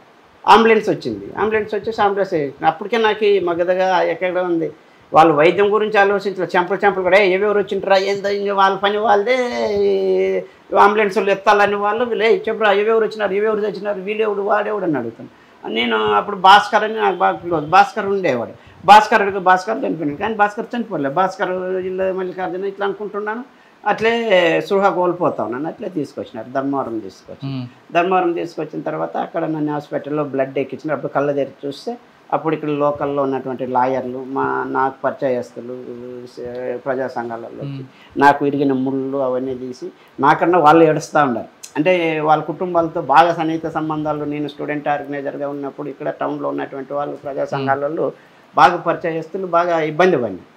ఎట్లా అదంటే ఇక్కడ కష్టము అనంతపురం తీసుకుపోయినారు, అక్కడ బ్లడ్ ఎక్కించినారు. అంటే అనంతపురం హాస్పిటల్కి వచ్చాక ఎంతకాలం ఉన్నారు హాస్పిటల్లో? 1 గంట అయింది, మా రాత్రి 12 హాస్పిటల్ ట్రీట్మెంట్ తీసుకున్న తర్వాత మీకు అరెస్ట్ చూపించారా? ఇంకా లేదు, మరి అప్పుడు పోలీసులు కస్టడీలోనే ఉండా నేను. కోర్టుకు లేదు, వైద్యం కోసము ధర్మవరం నుంచి అనంతపూర్లో 12 గంటలు ఇక్కడ సూపరింటెండెంట్ వీళ్ళంతా చూసి ఇది నరం కట్ అయింది, ఇక్కడ కష్టము కర్నూలుకు పోవాలనేటువంటిది వాళ్ళు. అక్కడ ఉన్నటువంటి సూపరింటెండెంట్ వీళ్ళంతా కూడా కొద్దిగా ఏదో మాట్లాడుకున్నారు. నన్ను మార్చురీ దగ్గరికి తీసుకెళ్లారు. ఆ బాడీలోని ఊదినాయి. అప్పటికే ఉదయం జరిగిన ఎన్కౌంటర్ రాత్రి 1 గంట 2 గంటలప్పుడు సరిగ్గా బాడీలు కూడా గుర్తుపట్టే పరిస్థితుల్లో లేకోకుండా బ్లీడింగ్ పోయి అంతా. నేను ఆ 4 బాడీలు చూసి భాస్కర్ ఎక్కడ అంటే లేదా 4 అంటే భాస్కర్ నేను చూసినాను, నా పక్కలో చనిపోయినారు, నేను అదేదో మాట్లాడుతున్నాను. అప్పుడు లేదు ఇవే అన్నారు. సరే లేదు, అటు నుంచి మళ్ళీ కర్నూలు తీసుకున్నారు. రాత్రికి తెల్లారే తలకే కర్నూలులో తీసుకుపోయినారు. కర్నూలులో ప్రిజనర్స్ వార్డులో వేసేసినారు, బాగా బేడీలు వేసినారు, మంచాన్ని కట్టేసి ఇచ్చినారు. మరి నేను ఎక్కడ పోతాను అనుకుంటే ఇంక వాళ్ళ బాధ వాళ్ళు. ఈ గ్రేహన్స్ వాళ్ళు అక్కడికి వచ్చిన స్పెషల్ బ్రాంచ్ వాళ్ళు వచ్చేసి రాజారాం నేను నీ కులమని ఒకడు అంటారు, ఇంకొకరు వచ్చేసి నువ్వు బాగా తెలుసు, నువ్వు సిన్సియర్ అట్లా అంటారు. మామూలు ఇవన్నీ ఉంటాయంటే ఓరు డబ్బులు ఇచ్చేకొస్తారు. ఏం చేయాలి నేను డబ్బులు, నేనేం చేస్తాను చెప్పు, అడవిలోనే ఏం చేయకోకుండా ఈడ పేషెంట్గా మీకు నేనేం చేయాలి డబ్బులు అంటే ఏదో మా తృప్తి. ఎన్ని రోజులు కొనుక్కున్నారా మీరు? 3 నెలలు. 3 నెలలు హాస్పిటల్ ఉన్నారు, తర్వాత 3 నెలల తర్వాత జైలు తర్వాత అడవి. మళ్ళీ అంటే బయటకు వచ్చిన తర్వాత మీరు మళ్ళీ వెళ్ళిపోయారు లోపలికి? వెళ్ళిపోయాను. మరి పోలీస్ అబ్జర్వేషన్ లేదా అప్పుడు? అంత జరిగింది, చాలా జరిగింది కదా. జైలు నుంచి బయటకు వచ్చారు, ముషీరాబాద్ జైలు? ఇంకా అది ఇక్కడ అనంతపురం రెడ్డిపల్లి. అంటే కర్నూలు హాస్పిటల్లో వైద్యం అదంతా వికసించి మళ్ళీ ఉస్మానియాకి తీసుకెళ్ళారు. అంటే ప్రిజనర్స్ వార్డులో ఉన్నప్పుడు నేను ఒక 4-5 రోజుల తర్వాత అక్కడ ఉన్న పోలీసు వాళ్ళు అంతా బాగా అయినారు. నాకు ఎప్పుడైతే ఇది ఆపరేషన్ చేయకుండా నిర్లక్ష్యం చేస్తున్నా నేను బాగా అవుతుందిలే అని డాక్టర్లు అంతా చెప్పి బాత్రూమ్కి పోవడం, ఇట్లా దొగ్గడం, అది రావడం, రక్తం పైకి చుమ్మడం, ఆ రక్తం అంతా బండ్ల మీద పోవడం, అదంతా చూసి ఇంక నేను ఎదురా అనుకోవడం. మళ్ళీ అక్కడ సిస్టర్స్ ఐస్ గట్ల తెచ్చి కట్టగట్టి బిరగా రావడము, ఆ డాక్టర్లు వచ్చేసి ఇంకేం కాదులే అంత వేస్టేజ్ అంతా పోయింది ఆపరేషన్ చేస్తామనడం, నేను ధైర్యంగా ఉండడం, మళ్ళీ నా పొద్దు దొగ్గడం, మళ్ళీ రావడం. ఆ డాక్టర్ పోలీసు వాళ్ళు మేము రక్తం ఇస్తామని పాపం కానిస్టేబుల్స్ అంతకుముందు వాళ్ళ పంచాయతీలు వాళ్ళంతా చెప్పుకునే వాళ్ళు, మనతో బాగా చూసుకున్నటువంటి వాళ్ళు. అంటే ఆ విధంగా ఉస్మానియాకు ట్రీట్మెంట్ తీసుకున్నారు.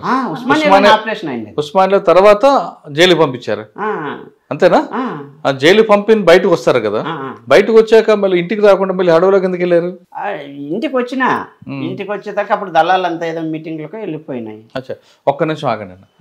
మీరు జైల్లోంచి బయటకు వచ్చారు, వచ్చిన తర్వాత ఇంటికి వచ్చారు, కానీ ఇక్కడ అక్క ఇప్పుడు పరిచయం అయింది, ఎవరు ముందు ప్రపోజల్ తీసుకొచ్చారు? నువ్వు చెప్పక్క. నేనే చెప్తా. అంటే ఆవిడ చెప్పండి. నేనే కదా ప్రపోజల్ చేసింది. అసలు అక్కడ మీకు ఎలా పరిచయం?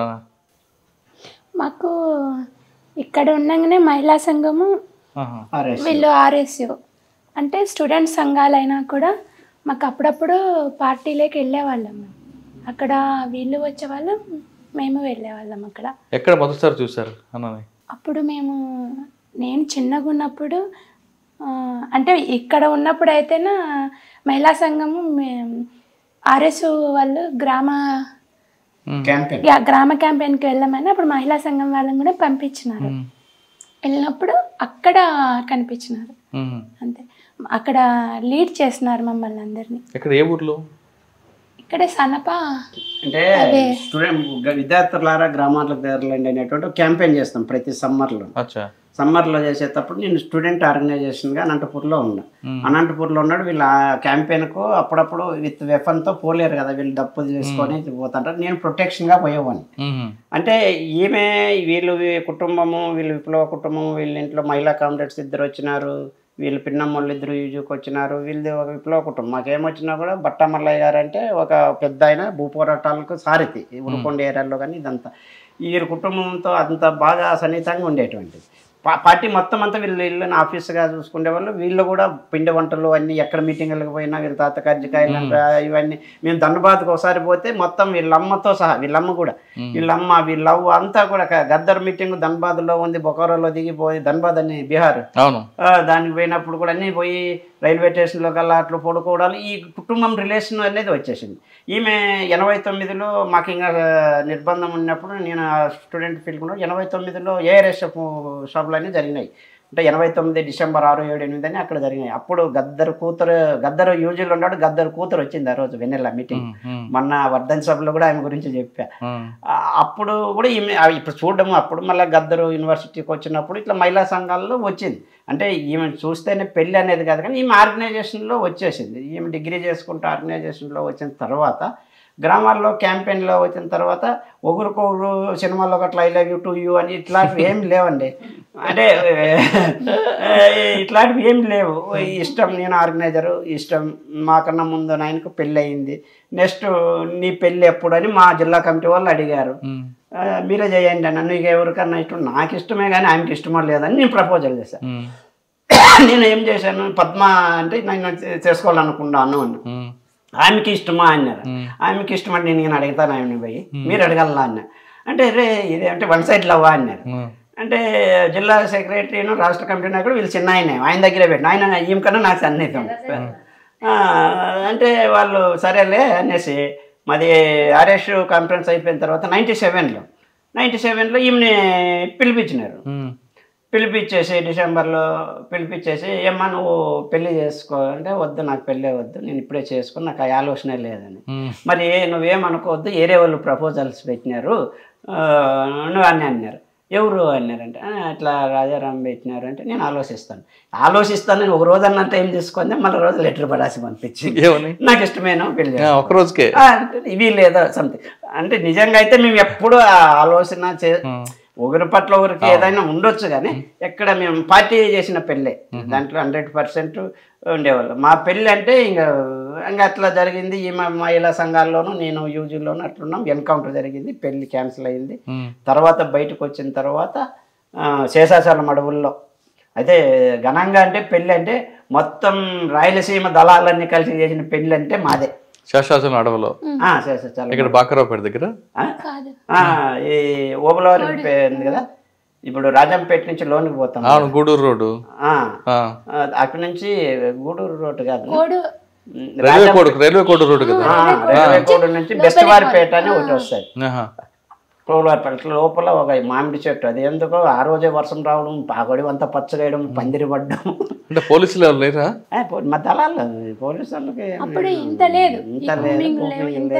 అంటే కుంబింగ్లు అయితే ఉండేటివే. అంటే ఆనాటి పరిస్థితులు మాకు అనుకూలించినాయి. 2000 జైలు నుంచి నేను 21లో వచ్చినాను. 22లో మే 21 పెళ్ళి. అవునండి, జైలు నుంచి బయటకు వచ్చారు, అనంతపురం జైలు నుంచి. మీ మీద అబ్జర్వేషన్ లేదా? మీరు తిరిగి మళ్ళీ యూజీలోకి వెళ్ళారు? అబ్జర్వేషన్ ఉంది. నాకు కండిషన్ బయలు ఇచ్చినారు.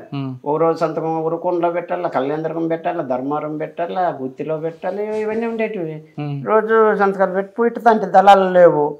నేను మా అన్న ఆర్డిటీలో పనిచేస్తాను. నేను కుందిట్లో ఉంటే పడుకొని ఉంటే పోలీసు వాళ్ళు వచ్చి పట్టుకొచ్చారు. ఏమంటే నేను ఎక్కడ పోయినా అంటే, లేదు నీ ఫోటో కావాలి. నా ఫోటోలు పేపర్లోనే వచ్చినాయి. మళ్ళీ నా ఫోటో. రెండోసారి ఎక్కడ వెళ్ళారు మీరు? రెండోసారి అజ్ఞాతంలో ఎక్కడికి వెళ్ళారు? ఎవరు మీకు అప్పుడు బాధ్యులు? అంటే మా పార్టీ కాంటాక్ట్లు ఉంటాయి కదా, వస్తేనే పిలిపించినారు. ఎట్లా నువ్వు ఎడన్నా ఇప్పుడు కాలు బాగలేదు కదా, నువ్వు 2 నెలలు వైద్యం చూపించుకో అన్నారు. వైద్యం చూసుకుంటే నాకు తెలిసిన వాళ్ళు ఫ్రెండ్స్తో చెన్నైకి పోయినా. ఇంకా గాయం పచ్చి గాయం ఉంది. చెన్నైకి పోతే అక్కడ వేరే వాళ్ళ ఇంట్లో ఉందా. అక్కడ ఉన్న తర్వాత నాకు దళం కాంటాక్ట్ వచ్చింది. అంటే అక్కడ మీరు ఉన్నప్పుడు మీ కవరింగ్ ఏంటి? జస్ట్ ఫ్రెండ్గా పోయినా. అక్కడ బ్యాచులర్ రూమ్లో ఉండా. అక్కడ నుంచి నేను మదనపల్లి నుంచి వస్తే ఇక్కడ కాంటాక్ట్ మిస్ అయితే మళ్ళీ రిటర్న్ పోయినా. రిటర్న్ పోతే అక్కడ సిటీ ట్రైన్స్ ఉంటాయి. అన్నా యూనివర్సిటీ కాడ దిగాలా అని నాకు స్టేషన్లు సరిగ్గా గుర్తు రాక, అన్నా యూనివర్సిటీ స్టేజ్ వచ్చిందని తెలుగులో అడిగా. ఒకటి అక్కడ కనిపి నువ్వు తెలుగు అన్నాడు. తెలుగు అన్నాడు.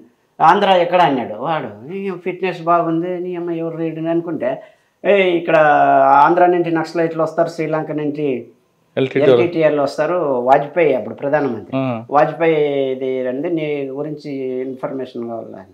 ఏం సార్ నేను ఎంఏ స్టూడెంట్ ఎస్కే యూనివర్సిటీలో రూరల్ డెవలప్మెంట్, నేను ఎంఏ చేస్తున్నాను, నా పేరు ఇట్లా అని మా నాయన ఇట్లా పోస్ట్ మాస్టర్ అని ఒకటి పోస్ట్ ఉంది, ఫోన్ నెంబర్ ఫోన్ చేసి కనుక్కో అంటే ఏం లేదు నువ్వు రావాల్సిందే అని.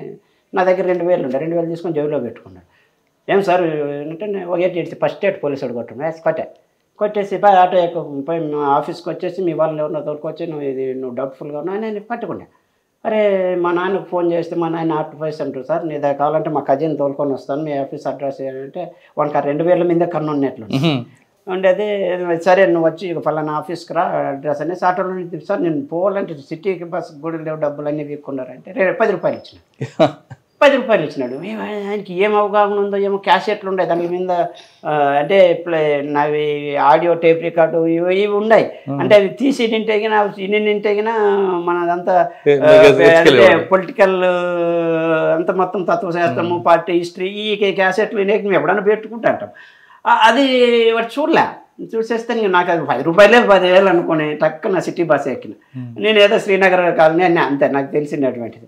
అయితే వాడు ఆ శ్రీనగర్ కాలనీ కాకుండా ఇంకో శ్రీనగర్ కాలనీ దిగేసేయి అన్న టికెట్ కొట్టి 10 రూపాయలు కూడా లేదన్న దింపేసినాడు. దిగితే నాకు టెన్షన్ ఉంది, ఈడు ఏదన్నా మళ్ళీ తెలిసి. అప్పుడు ఇంకా అంజనా సినిమా గారు ఉన్నారు ఎస్పీగా, నరేంద్ర బాబు అంజనా సినిమా ఎస్పీ ఉన్నారు. అక్కడ నిజంగా వాళ్ళు ఫోన్ చేస్తే వాడు ఉన్నాడా, నా పేరు పెరిగి నరేంద్ర బాబు అని చెప్పినా ఏమవుతుందో ఏమో అనేటువంటి టెన్షన్తో టక్కన పోయి బస్సు దిగేసి ఒక హాస్పిటల్ ఉంటే హాస్పిటల్ రిసెప్షన్ అన్నీ ఉంటే జనాలు పేషెంట్ ఆడ కూర్చొని రిలీఫ్ అయినా. ఏం చేయాలనేది ఆలోచన ఇలా ఈడైతే పేషెంట్లో ఉన్నా. సరే ఏమైతుంది అవుతుందని పోయి ఆటోని పిలిచి, అక్కడ కొద్దిగా తెలుగు కూడా మాట్లాడతాడు టీ నగర్ అదేదో, నా దగ్గర డబ్బులు లేవు, రూమ్ పోయి ఇస్తా డబ్బులు అని ఉన్నాయి అంటే ఆయన బాగా అంటే 100 రూపాయలు అవుతుందని. సరేలేండి ఆటిపోతే మా రూమ్మేట్స్ వాళ్ళు ఉన్నటువంటి వాళ్ళు ఆఫీస్కి వెళ్ళిపోయింది. లేదు అంటే రోజు నేను అటు సరుకులు తెచ్చుకుని అంగిడి వాళ్ళ ఇంటికి వెళ్ళి నా దగ్గర డబ్బులు కదన్నా ఇట్లా 200 అయ్యన్నా నేను మళ్ళీ వచ్చేస్తానంటే 200 ఈ 100 రూపాయలు అవుతుందని అంటే 200 ఇచ్చేసాడు పోనీ. ఇంక టక్కన ఇంక వచ్చేసి వాళ్ళకి చెప్పేసి ఇది ఎప్పుడైనా అబ్జర్వేషన్ కావచ్చు అనేసి సింహాద్రి ఎక్స్ప్రెస్ ఇట్లా నెల్లూరు సైడ్ ఇచ్చేసింది.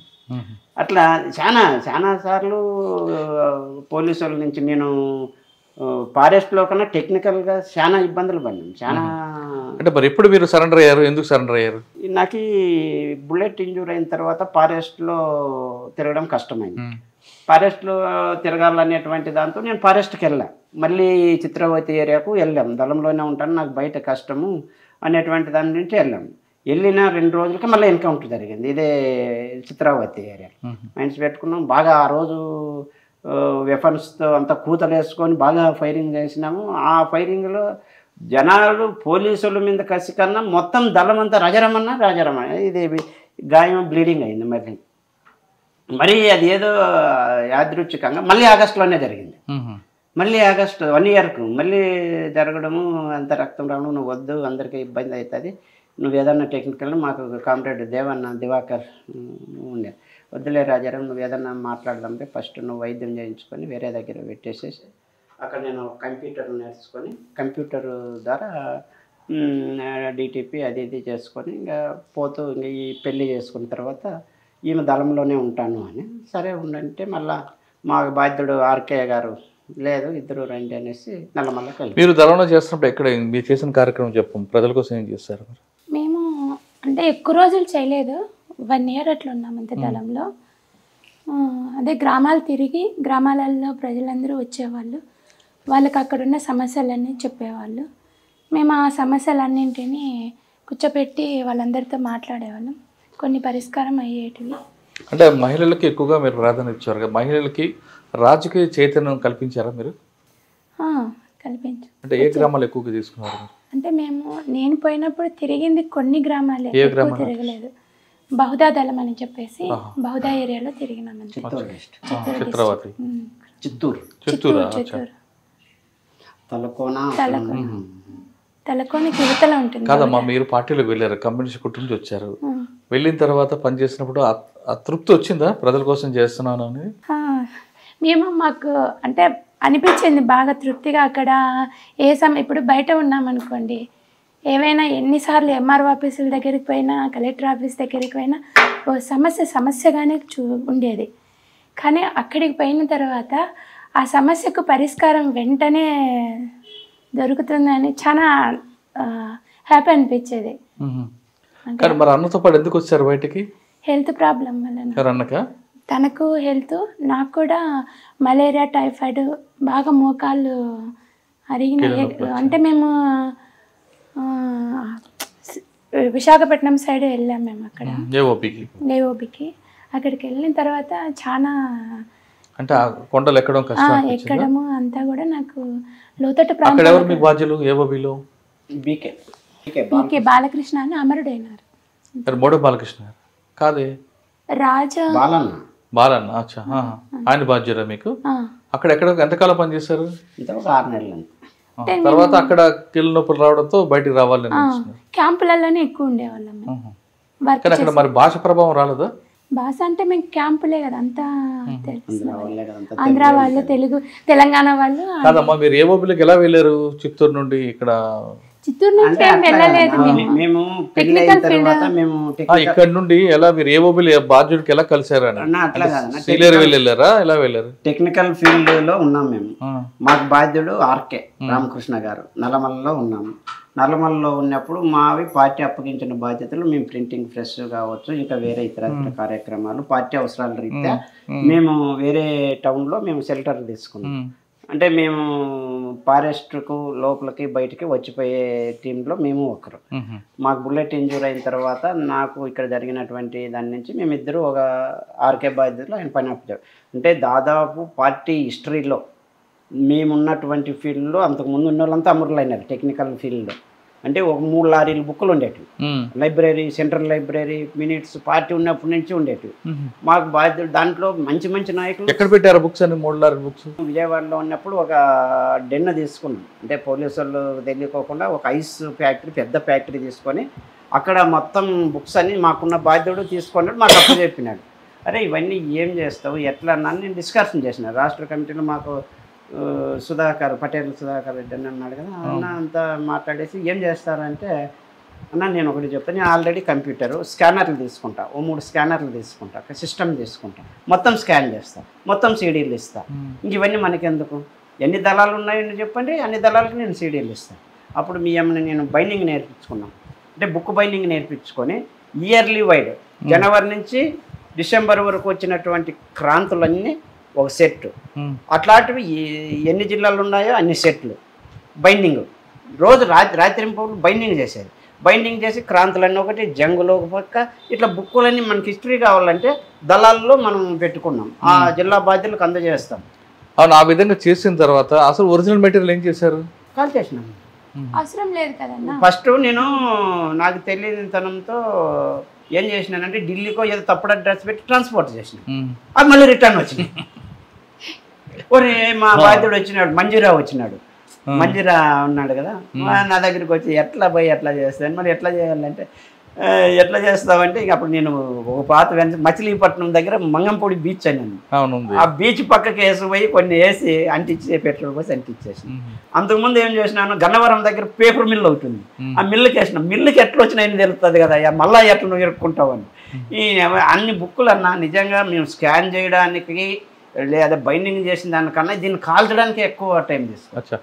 అలా మీరు అనంతపూర్లో పనిచేశారు కదా, మరి పరిటాల రవి గారు ఎప్పుడైనా ఎదురుపడ్డారా ఆ టీము అంతా, లేదా మీరు వెళ్ళి ఆయన వార్నింగ్ ఇవ్వడం కానీ, లేదు మిమ్మల్ని ఇబ్బంది పెట్టడానికి ఆయన ఏమైనా చేయడం కానీ? అంటే ఫస్ట్ ఆర్ఓసి అనేది పై చేయిగా ఉండేది అనంతపురం జిల్లాలో. మా దళాలు విప్లవం ప్రపంచవ్యాప్తంగా మేము రిమ్లో, అంటే ప్రపంచవ్యాప్తంగా అంటే రిమ్లో సంస్థలో మేము పార్ట్నర్, రిమ్నేషనల్ ఇంటర్నేషనల్ మూమెంట్ ఉంది కదా, అది దాంట్లో ప్రచండ వాళ్ళు కావచ్చు, పేరు పొంద నాయకత్వంలోను శ్రీలంకలో ఈ ఇన్నేటి ఉన్నప్పటికీ కూడా ఇక్కడ రాజకీయ లోపం వల్ల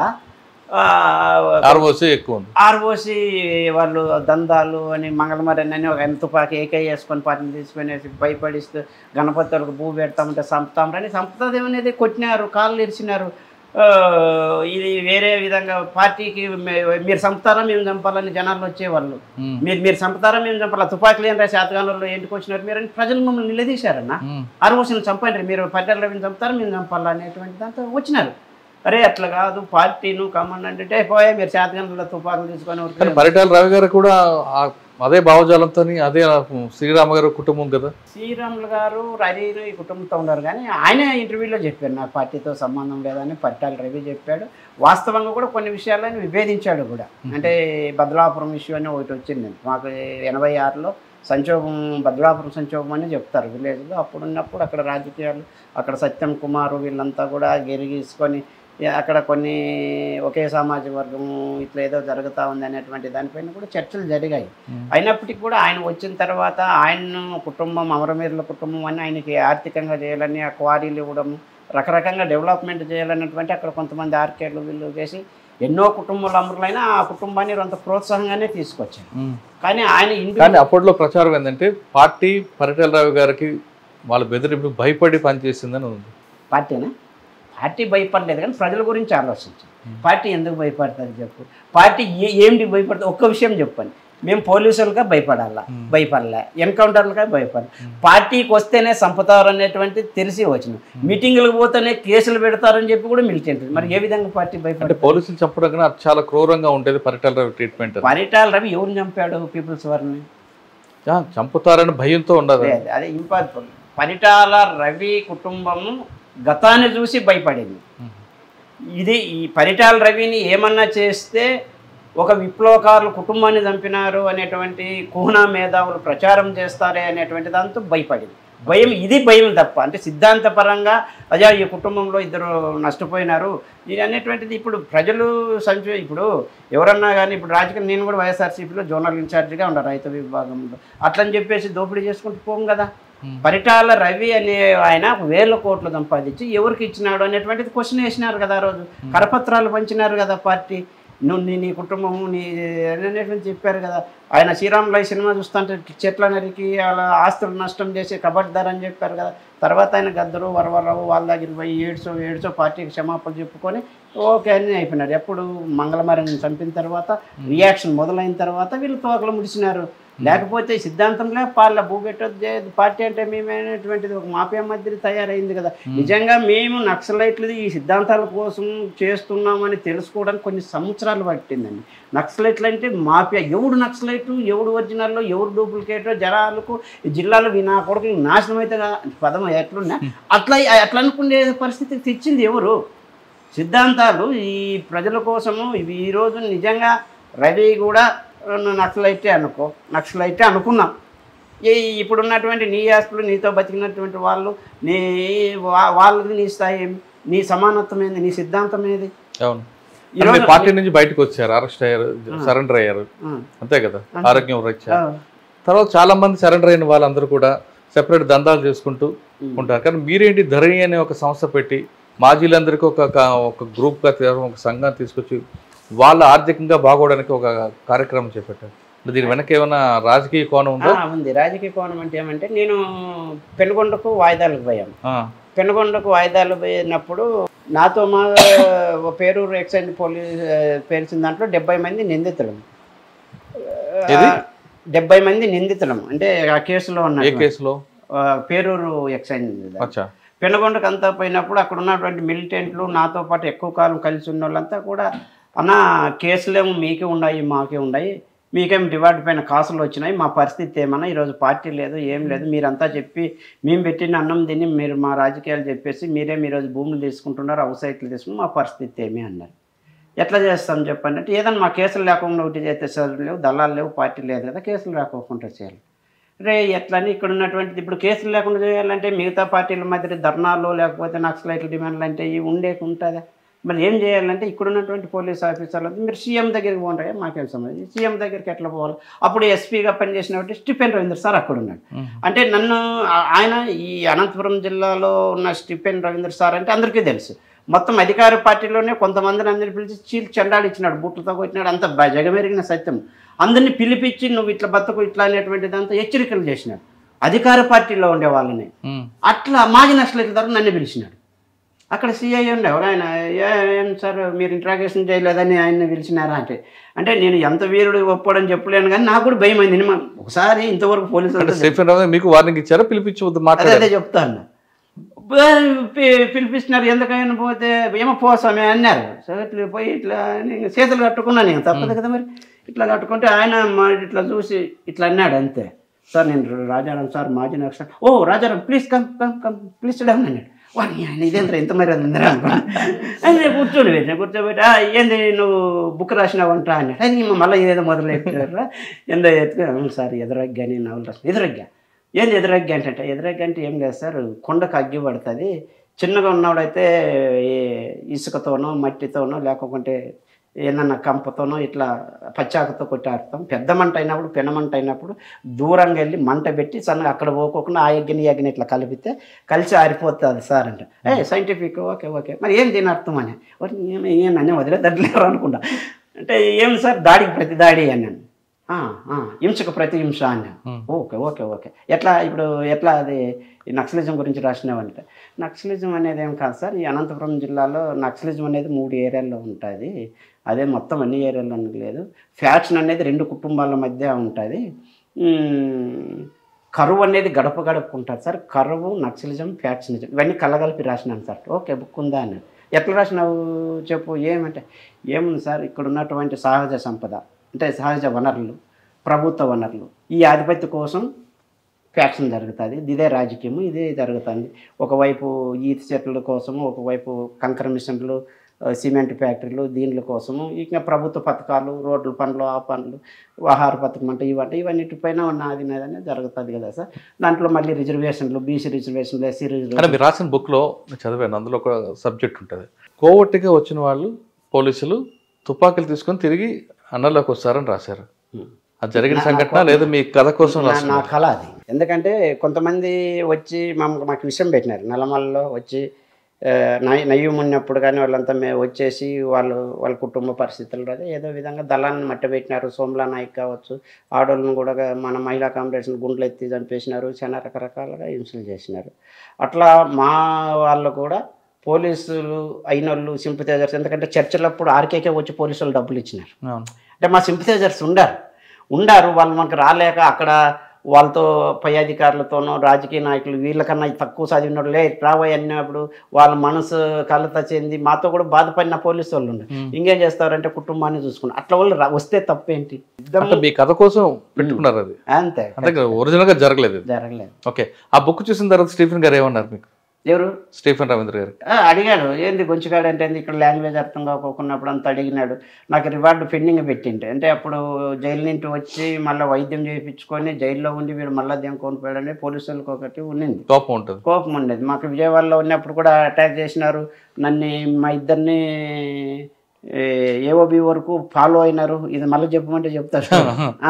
మా ఎత్తంది వరకు నేను సరెండర్ అయ్యేటప్పుడు మమ్మల్ని ఎన్కౌంటర్ చేయాలని చూసినారు, భద్రాచలం కాడ డొంకరాయి కాడ కాపు కాసినారు, మా కండ్లు కనిపిస్తుంది. ఇంకా ఎవరైనా దొరుకుతారేమని ఆశపడ్డారు. మేము గమనించినాం, టక్కనేరు దగ్గర దిగేసి పార్టీ. సార్ ఏమన్నారు స్టీఫెన్ గారు అయితే? ఏమన్నాడు అంటే ఇక్కడ సాధారణంగా మీరు చెప్తున్నట్లుగా అనంతపూర్లో ఆయన మార్క్ ఉంది, ఫ్యాక్షనిస్టులు పిలవడం, వార్నింగ్ కౌన్సిలింగ్ అని పేరు మీద కంట్రోల్ చేశారు. ఒక ఫ్యాక్షనిస్ట్ ని పిలిచినప్పుడు నా దగ్గరికి వచ్చినాడు ఫ్యాక్షనిస్ట్, వచ్చి అన్నా నీ మాట వింటాడంట అంటే ఎవరు చెప్పినారు, అక్కడున్న సీఏ ఎవరో చెప్పినారు, రాజారాం దొలపోయాను అంటే మా మధ్యలో పరిచయం ఏర్పడిందంట. అంటే ఆయన పొలిటికల్ డిస్కషన్ చేసేవాడు, ఆయన బుక్కులు బాగా చదివేవాడు. ఆ బుక్ చదువుతున్నట్టు నీ దగ్గర ఏమేమి ఉన్నాయి, ఏవేవరంటే సింగమనే నారాయణ రాసిన పుస్తకాలు అన్నీ చెప్పిన. కానీ ఆయన టైంలోనే ధర్మవరంలో చంద్రమౌళి ఎన్కౌంటర్ అవుతుంది. ఆయన టైంలోనే నిజమే, వాస్తవమే. చంద్రమౌళి ఎన్కౌంటర్ ఎక్కడో పట్టుకొని వచ్చి ధర్మవరం దగ్గర చంపేసినారు. దాని గురించి మీకు డిస్కస్ చేశారు ఆయన? డిస్కస్ ఆయనతో నేను చేయలేదు. నేను ఎన్కౌంటర్ జరిగిన తర్వాత మాట్లాడారా మీరు ఆయనతో? మాట్లాడాను. ఎందుకంటే అది మాట్లాడాల్సినటువంటిది నాకు తెలిసినంత వరకు ఒక ఎస్పీనో ఇక్కడ దానికి ఒక సపరేట్ బ్యాచ్ ఉంటుంది మనకు. ఎన్కౌంటర్లో ఎట్లా జరుగుతాయి అనేటువంటి ఎన్కౌంటర్ ఎలా జరుగుతుందని కాదు, కానీ చంద్రమౌళి గారు ఎన్కౌంటర్ తర్వాత మీ ఇద్దరు మధ్యన ఏమైనా సంభాషణ జరిగిందా ఆ సబ్జెక్ట్ మీద? సంభాషణ జరిగింది. ఆ సంభాషణ పార్టీ బుక్ గురించి సంభాషణ జరిగింది, కానీ నా గురించి ఏమనుకుంటున్నాను ఆయన అడగల. పుస్తకం ఎట్లా ఆయన ఒక ఆపేక్షను చూపించేవాడు, సిద్ధాంతాన్ని వ్యతిరేకించలే, సమర్థించలే, బ్యాలెన్స్గా ఉన్నాడు. మీరు ఇట్లా పోయినారు అనే కానీ మీరు చేసినంత కూడా ఆయన ఎప్పుడు నాతో డిస్కషన్ చేయలే. బుక్ గురించి, బుక్లో ఉన్నటువంటి గురించి చెప్పినాడు. తర్వాత నేను ఒక ఇక్కడ పీజీ స్టూడెంట్ ఏదో దానిపైన రీసెర్చ్ చేస్తూ ఉంటే ఫ్యాక్షన్ గురించి ఒక ఎస్పీ లెవెల్ ఐపీఎస్ అధికారి కావాలంటే, సార్ ఒక ఇంటర్వ్యూ కావాలా సార్ అని నేను అటు సీఎం రాజశేఖర్ సార్తో కలిసిన తర్వాత పోయి అడిగితే, ప్లీజ్ కమ్ ఒక 5 నిమిషాలు ఇస్తానని అర్ధగంట చెప్పినాడు. అప్పుడు చెప్పినాడు ఈ జిల్లాలో జరిగినటువంటి ఏమేమి చేయాల్సి వచ్చింది. ఆయన ఏం చేశారు జిల్లాలో? చెప్తాను మీరు మరి ఆయన చెప్పింటాడు అనుకో, నా పైన నమ్మకంతో నేను ఎందుకు చెప్తాను. అంటే అంటే ఫ్యాక్షన్ బాగా ఉన్న ఏరియాని ఆయన ఎలా కంట్రోల్ చేశారు? అంటే ఆయన చేసేది ప్రతిదీ చట్టపరంగా చేశాడు. ఆయన లైన్లోనే ఆయన చేసినాడు. అది నక్సల్ విజయంలో కావచ్చు, ఏ విషయంలోనన్నా కానీ ఆయన మనిషిగానే చూడబుద్ది. అంటే నేను నాకు సాధారణంగా ఎలాగుంటారండి ఆయన స్టీఫెన్ గారు? స్టీఫెన్ గారు మంచి నేరస్తుల పట్ల ఎలాగుంటారు, సామాన్యుడి పట్ల ఎలా ప్రవర్తిస్తారు? అందరి పట్ల ఒకేలాగా ఉంటారా? అందరి పట్ల ఒకేలాగా ఉంటాడు.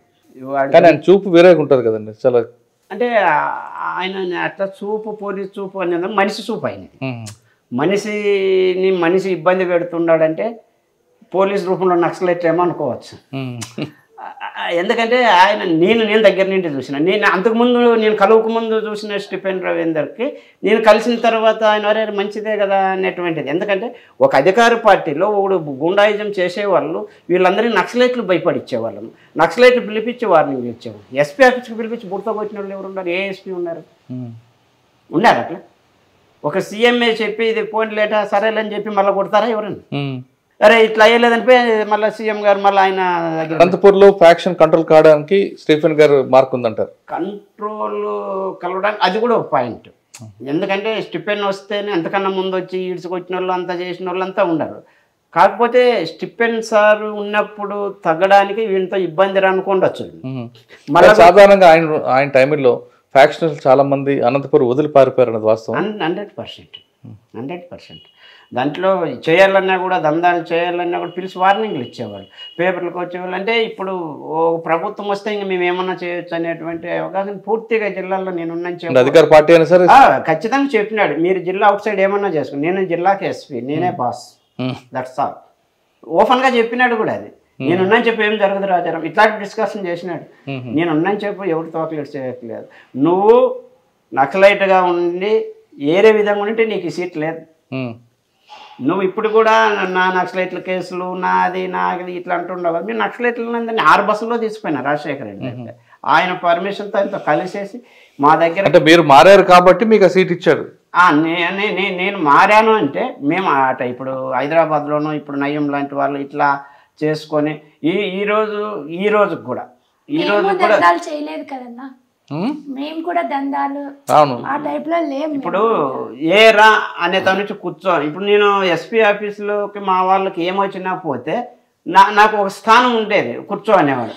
ఎవరే కానీ రా అనేవాళ్ళు కాదు. నా పర్సనాలిటీ కాదు, నాది నా వ్యక్తిత్వాన్ని అంతే. ఈ వ్యక్తిత్వాన్ని చూసి ఓహో రాజారాం చైల్డ్ అనేటువంటి స్థితికి వచ్చింది. ఈరోజు మేము ఇన్ని అప్పులు చేసుకోవడానికి కారణం ఏముంది?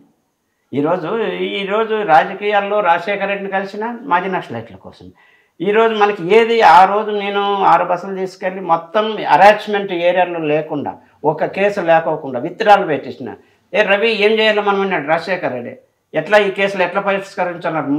350 మంది పోయినాం మేము ఆ రోజు. ఏ రవి ఎవరు? స్టిఫెన్ రవీంద్ర. ఆయన రాజశేఖర రెడ్డి పిలిచి ఫోటోలో ఉంది చూడి, పిలిచి అడిగినాడు. అంటే సార్ ఈ చిన్నవి అయితే విత్డ్రాలు పెట్టచ్చు సార్, 307, 300 ఇలాంటివి అయితే మనం ఫాస్ట్ ట్రాక్ కోర్టు ద్వారా త్వరగా అయితే పూర్తి చేయొచ్చు, మరి తొందరగా చేసేది వితిన్ మంత్స్లో అయిపోవాలనేటువంటిది స్పెషల్ టీంని పెట్టించి గ్రామాలకు వచ్చి ఎవరికి ఎన్ని కేసులు ఉన్నాయని నేను ఎస్పీ ఆఫీస్కి పోయి మొత్తం లిస్ట్ అంతా తీసేసి గతంలో నక్సలైట్ ఉద్యమంలో ఎవరికి ఎన్ని కేసులు ఉన్నాయని సీడీలు తీసుకొని గ్రామాల్లో పోయి వాళ్ళందరినీ పిలిపించి డిఎస్పీ స్థాయిలో ఉండే వాళ్ళని తోలుకొచ్చేసి ఒక టీంని ఏర్పాటు చేసి మేము కేసులన్నీ విత్డ్రాలు చేయించినాం. ఎక్కడే కానీ పోలీసులు అరాచ్మెంట్ చేయకూడదు. అంటే మీకు మిమ్మల్ని నమ్ముకొని మీకు సపోర్ట్ మద్దతు ఇచ్చిన అందరూ కూడా బయటపడేశారు కేసులు వచ్చి మొత్తం. ఇప్పుడు వాళ్ళందరూ భూముల కోసం పోరాటం చేస్తున్నారు. భూములు అంటే మేము సార్ అప్పుడు రాజశేఖర రెడ్డి మాకు పునరావాసం కల్పిస్తాను సార్, నేను ఏమన్నానంటే మేము రాజకీయాలు చెప్పినాం, మాకు వాళ్ళు అన్నం పెట్టినారు, మేము సరెండర్ అయినాం, మాకు రివార్డు ఉంది, భూమి ఉంది, హౌస్ సైట్ ఉంది, వీళ్ళు కేసులు తప్ప ఏం లేదు సార్, వీళ్ళు క్వశ్చన్ మాకు చేస్తున్నారు, మేము మీ క్వశ్చన్ చేస్తున్నాం అంటే అందుకు ధరణి ప్రారంభించారా? అందుకు ఆ రోజు వాళ్ళు కార్యకర్తలు మిలిటెంట్లు అడిగిన క్వశ్చన్ కోసం సరే మనం ఆడ ఉద్యమం చేయలేకపోయినాం, మన వ్యక్తిగత విషయాలు ఏదో ఆరోగ్యమా లేకపోతే బలహీనత ఏమన్నా ఉండొచ్చు, మన ఉద్యమంలో అయితే తప్పు, ఈ రోజుకు మేము తప్పు పెట్టు. ఈరోజు ధైర్యంగా రాజారాం అనే పేరు ఇంత పబ్లిసిటీ ఉందంటే అది నక్సలైట్ ఉద్యమే 100%. నేను ఒక చేతులు ఎత్తి మొక్కాలంటే పీపుల్స్ వారే, నాకు ఏదైనా నమ్మకం ఉందంటే నక్సలైట్ ఉద్యమమే. ఈ ఉద్యమే నన్ను నిలబెట్టింది. ఈ రోజు మీరు వచ్చి ఇంటర్వ్యూ చేసిన నక్సలైటే, ఈ రోజు నేను ఏడున్నా కూడా నక్సలైటే. ఈ లైట్ లేకపోతే నేను ట్యూబ్ లైట్ బర్న్ అయిన లైటే కదా, బర్న్ అయిపోయిన లైట్ అయినా ఈ వెలుగు అనేటువంటిది ఈ రోజు నేను ఒకవేళ బాగా ఆ ఉద్యమంలో ఆ ఉద్యమ ప్రభావంతో మన వెలుగులు మనము కాపాడుకుంటూ ఇన్ని కష్టాల్లో కూడా నిలబడుతున్నానంటే ఆ చైతన్యమే. చైతన్యమే కాదు, ఆ క్రమశిక్షణ కూడా ఉంది. క్రమశిక్షణ అంటే మనం ఏదన్నా ఒక చూపులో కానీ ఒక పనిలో కానీ చేసేటప్పుడు హెచ్చరిక ఏడొస్తుంది, ఈడొస్తుంది, అది ఎక్కడి నుంచి వస్తుంది? ఆ వేర్లే అక్కడ నేర్చుకుని ఎవరన్నా ఏదన్నా ఒక సొమ్ము ఆశించాలనుకున్నా కూడా మనం చెప్పింది ఏంది, మనం చేస్తుండేది ఏమనేటువంటి చురుకు మన మనసు మనకే వేస్తుంది. మనం మనం కష్టపడాలి, మనం తినాలా అనేటువంటిది ఉంటుంది. అలా సాధారణ పార్టీలో ఫస్ట్ నుంచి చెప్తారు దీర్ఘకాల యుద్ధం ఇది అని.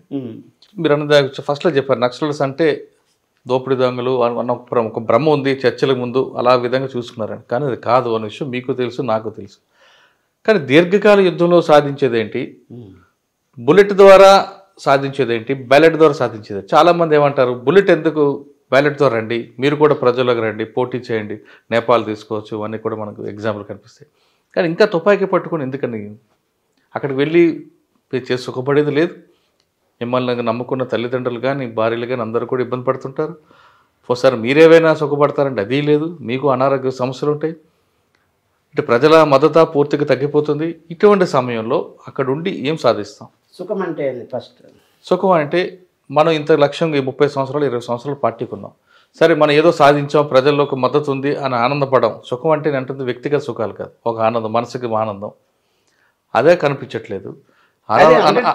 అనారోగ్య సమస్యలు అనారోగ్యంతో కాదు. ఈరోజు మన సాయిబాబా అనే జైల్లో చనిపోయాడు, ఆయన కాళ్ళు లేవు, ఆయన సుఖపడినాడు, మానసిక సుఖం. ఈరోజు నేను బాధపడుతున్నాను, నేను రోగినైనా అరే దాన్ని ఇడిచిపెట్టి వచ్చినానే అనేటువంటిది. నా కళ్ళెదురుకు జరుగుతున్న అన్యాయాన్ని నేను ఎదిరించలేకపోతున్నా, మాట్లాడలేకపోతున్నా, మాట్లాడితే తప్పుడు కూడా అవుతున్నా. అప్పుడు మాట్లాడండి. మీరు పార్టీ నుంచి బయటకు వచ్చి రాజకీయ పార్టీ పెట్టి ముందు వెళ్ళొచ్చు కదా బ్యాలెట్ ద్వారా. ఎట్లా ఎవరు వెళ్ళినారు? వెళ్ళొచ్చు కదా అంటున్నావు. ఎవరు వెళ్ళారు? ఇప్పుడు నువ్వు ప్రచండ ఏమైంది నేపాల్లో? ప్రచండ నిలబడిందా? అవును, నిలబడిందా? నిలబడలే. మేమనేది దీర్ఘకాలిక పోరాటం అంటే ప్రజలను చైతన్యవంతం చేయడం. సింగిల్ షాట్తో విప్లవం రాదండి, ప్రజలు చైతన్యం కావాలి. పై మీద పెడితేనే కరెక్టే. ప్రజల చైతన్యం వస్తే అదే మీకు దీపంగా ముందుకు వెళ్తుంది మీరంటారు, ఆ దీపం వెలుగులో ముందుకు వెళ్దామని. కానీ ప్రజల చైతన్యం కావట్లేదు. ప్రజలు ఆధునికం వైపు వెళ్తున్నారు, వాళ్ళు అభివృద్ధి వైపు వెళ్తున్నారు, వాళ్ళు ఎంచుకున్న మార్గం కూడా డిఫరెంట్ టెక్నాలజీ వైపు వెళ్ళిపోతున్నారు కదా. ఎప్పుడు ఎంతవరకు ఉంటుంది ఇది? సంక్షోభం రాదా? ఈరోజు విప్లవం అంటే నేను కూడా ఇదే మాటే చెప్పిన, ఏదో ఢిల్లీలో పోయి ఎర్రకోట పైన ఎర్రజెండా వేస్తేనే విప్లవం రాదు. 2 క్లాసు సిద్ధాంతం పోయింది. ఫస్ట్ నైట్లో ఒక కామందులు నీ తెలంగాణలో జరుగుతున్నటువంటి గడిలో జరుగుతున్నటువంటి దోపిడీలు పోయినాయి. ఇవన్నీ ఎక్కడి నుంచి పోయినాయి? ప్రజల చైతన్యం అనేటువంటిది ఏదో ఒక పార్టీ 100-150 సీట్లు గెలిస్తేనే ముఖ్యమంత్రులు అయితేనే అది కాదు. ప్రజల చైతన్యాన్ని తీసుకో. సరే, ప్రజల చైతన్యం అంటున్నారు. ప్రజల చైతన్యం వస్తుంది, ఏ దిశగా కావాలో ప్రజలకు చైతన్యం, ఆ దిశను మర్చిపోయి అంటే ఎంచుకున్న లైన్ పాత లైన్మే మీరు ముందుకు వెళ్ళడం వల్ల పార్టీకి ప్రజలకి మధ్యన గ్యాప్ వచ్చిందని వాస్తవం కదా? అంటే గ్యాప్ అంటే ఒకప్పుడు సమస్య వేరు, ఒకప్పుడు కులపు సంఘాలు లేవు కాబట్టి ఏదైనా ఇష్యూ జరిగితే మీ దగ్గరకు వచ్చేవారు. భూ సమస్య ఉండేది, భూ సమస్య ఉండేది, ఇప్పుడు అర్ధ భూ సమస్య అయింది. ఇప్పుడు కుల సంఘాలు పెరిగిపోయేటట్టు పార్టీకి ప్రజలకి వచ్చినాయి కుల సంఘాలు మీ దగ్గర నుంచి వచ్చాయి. కానీ ప్రతి ఒక్కరు కూడా కుల సంఘాలకు వెళ్తున్నారు. కుల సంఘము, దళిత సాహిత్యము, కుల సంఘము, పీపుల్స్ వార్, నక్సలైట్ ఉద్యమం, చుండూరు చూసుకో, కారం చేడు చూసుకో, బ్యాక్గ్రౌండ్ ఇస్ ద సాయుధ పోరాటం. ఈ చైతన్యం ఈరోజు మందకృష్ణ మాది ఎక్కడి నుంచి వచ్చినాడు? విప్లవ విద్యార్థి సంఘం నుంచే కదా. ఎక్కడి నుంచి వచ్చినాడు? కుల సంఘాలు కానీ ఇవన్నిటికీ కులాన్ని ప్రోత్సహించినటువంటిది, కులాన్ని చైతన్యవంతం చేసింది. కులం అంటే అణచివేత కులాలు, పీడిత ప్రజల పక్షాన నిలబడినటువంటిది ప్రజా ఉద్యమం అంటే మీరు నమ్ముతున్నారు. కానీ ప్రజలు మాత్రం కులం గురించి పట్టించుకోవట్లేదు. ప్రజలు కావాల్సింది ఇప్పుడు మౌలిక సదుపాయాలు, టైంకి కావాల్సిన భోజనం, అభివృద్ధి కావాలి. ఏ ప్రజలు అంటే ఏ ప్రజలు? మీరు అన్నటువంటిది ఒకటైతే వాస్తవం, ప్రజలకు ఉద్యమానికి గ్యాప్ అనేటువంటి. ఆ గ్యాప్ కారణం ఏంటి అంటే మీరు ఎంచుకున్న లైన్ అనేది పాత లైన్ కాదు.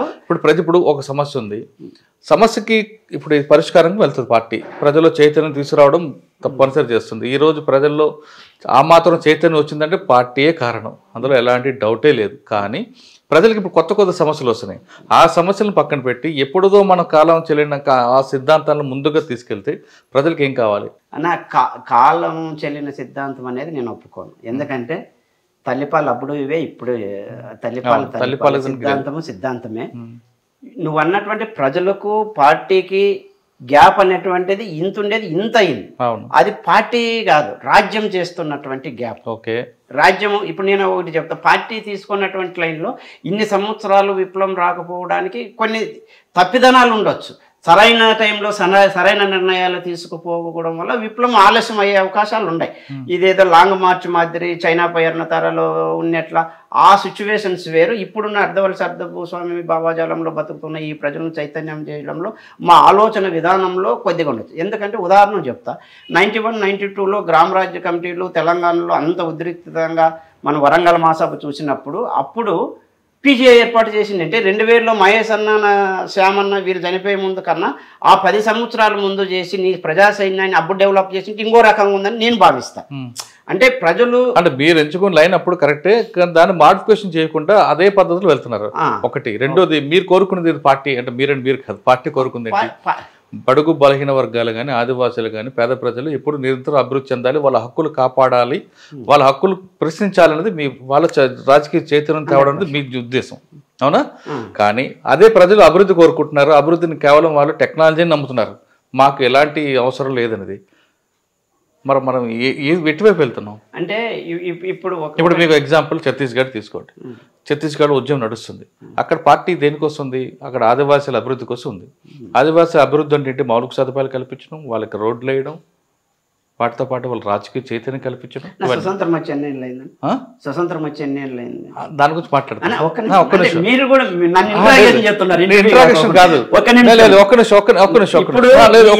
బస్తర్ డిస్ట్రిక్ట్ లో ఒక నిమిషం, బస్తర్ లో నాకు తెలిసిన అందరికి భూమికాలను ఒకటి వచ్చింది, ఒకటి తీశారు. అక్కడ ఈ బట్టగట్టును తెలియనటువంటి పరిస్థితుల్లో పార్టీ 1980లో డీకేలో ప్రవేశం జరిగిన తర్వాత జనతన సర్కారు ఏర్పాటు వరకు పార్టీ రిపోర్టు ప్రకారం అక్కడ ఎవరు ప్రజలకు దగ్గర అయినారు, వాళ్ళ కల్చర్ని కానీ వాళ్ళ చైతన్యవంతులను కానీ నీకు ఈరోజు రోడ్లు కనిపించినాయా? ఈరోజు వాళ్ళ చదువు గురించి ఏర్పాటు చేసినారా? ఎందుకు ఆ రోడ్లు వేస్తున్నారు? అది ప్రజా ఉద్యమం, ప్రజా చైతన్యం. ఇప్పుడు నేను మాట్లాడు మీరు చెప్తా, కుల సంఘాలతో కూడా సేమ్. కుల సంఘాలు కానీ ఇవన్నిటినీ కూడా తక్షణ అవసరాలు నేర్చుకో, దీర్ఘకాల ప్రయోజనాల జోలు రావద్దు. రైట్, అయిపోయింది. నేను మాట్లాడొచ్చా? నేను మాట్లాడుతుంది నేను ప్రజల నుంచి వస్తున్న అనుమానాలు మాట్లాడుతున్నా, ఇది నా వ్యక్తిగతంగా మాత్రం కాదు. ఓకే, నేనేమంటున్నా, మీరు జనతన సర్కార్ తీసుకోండి. ప్రజలకి మీరు వ్యవసాయం నేర్పుతున్నారు, పిల్లలకి చదువు నేర్పారు, ఇక్కడ బాల సంఘాలు పెట్టారు, అదంతా బాగుంది. కానీ అక్కడితో కాదు కదా, వాళ్ళు ఇంకా ముందుకు రావాలి కదా. బాల సంఘాలు పెట్టారు, పార్టీకి ఇంటి నుంచి ఒక్కొక్క వ్యక్తి రావాలన్నారు పిల్లలకి. చదువు నేర్పిస్తున్నారు. ఆ చదువు 7th క్లాస్ వరకు 10th క్లాస్ వరకు, ఇంకా ముందుకు రావాలి కదా, అక్కడతో ఆగిపోకూడదు. ముందుకు రావాలంటే వాళ్ళు ఎక్కడికి రావాలి? ఎక్కడికి రావాలి? బయటికి రావాలి. బయటికి రావాలంటే ఇక్కడ మీకు రోడ్లు కావాలి, కరెంటు కావాలి, టెలివిజన్ కావాలి. ఇవన్నీ కావాలనుకుంటే అక్కడ అభివృద్ధికి ఆటంకం మావోయిస్టులు కల్పిస్తున్నారని ప్రభుత్వం అంటుంది. అంటే అక్కడితో ఇప్పుడు ప్రతి మనిషి కూడా మౌలిక సదుపాయాలు ఒకటే కాదు, రోడ్లు ఒకటే ప్రధానం కాదు, కరెంట్ ఒకటే ప్రధానం కాదు.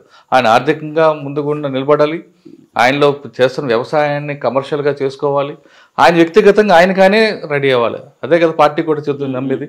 ఇప్పుడు పార్టీయే వాళ్ళకి చేతిని పరచాలని కాదు కదా, ఆయనగా ఒక ఆదివాసి తన కుటుంబం తన కాళ్ళ మీద నిలబడి ఆర్థికంగా డెవలప్ అవ్వాలంటే కొంత ప్రభుత్వ సహాయం కూడా కావాలి.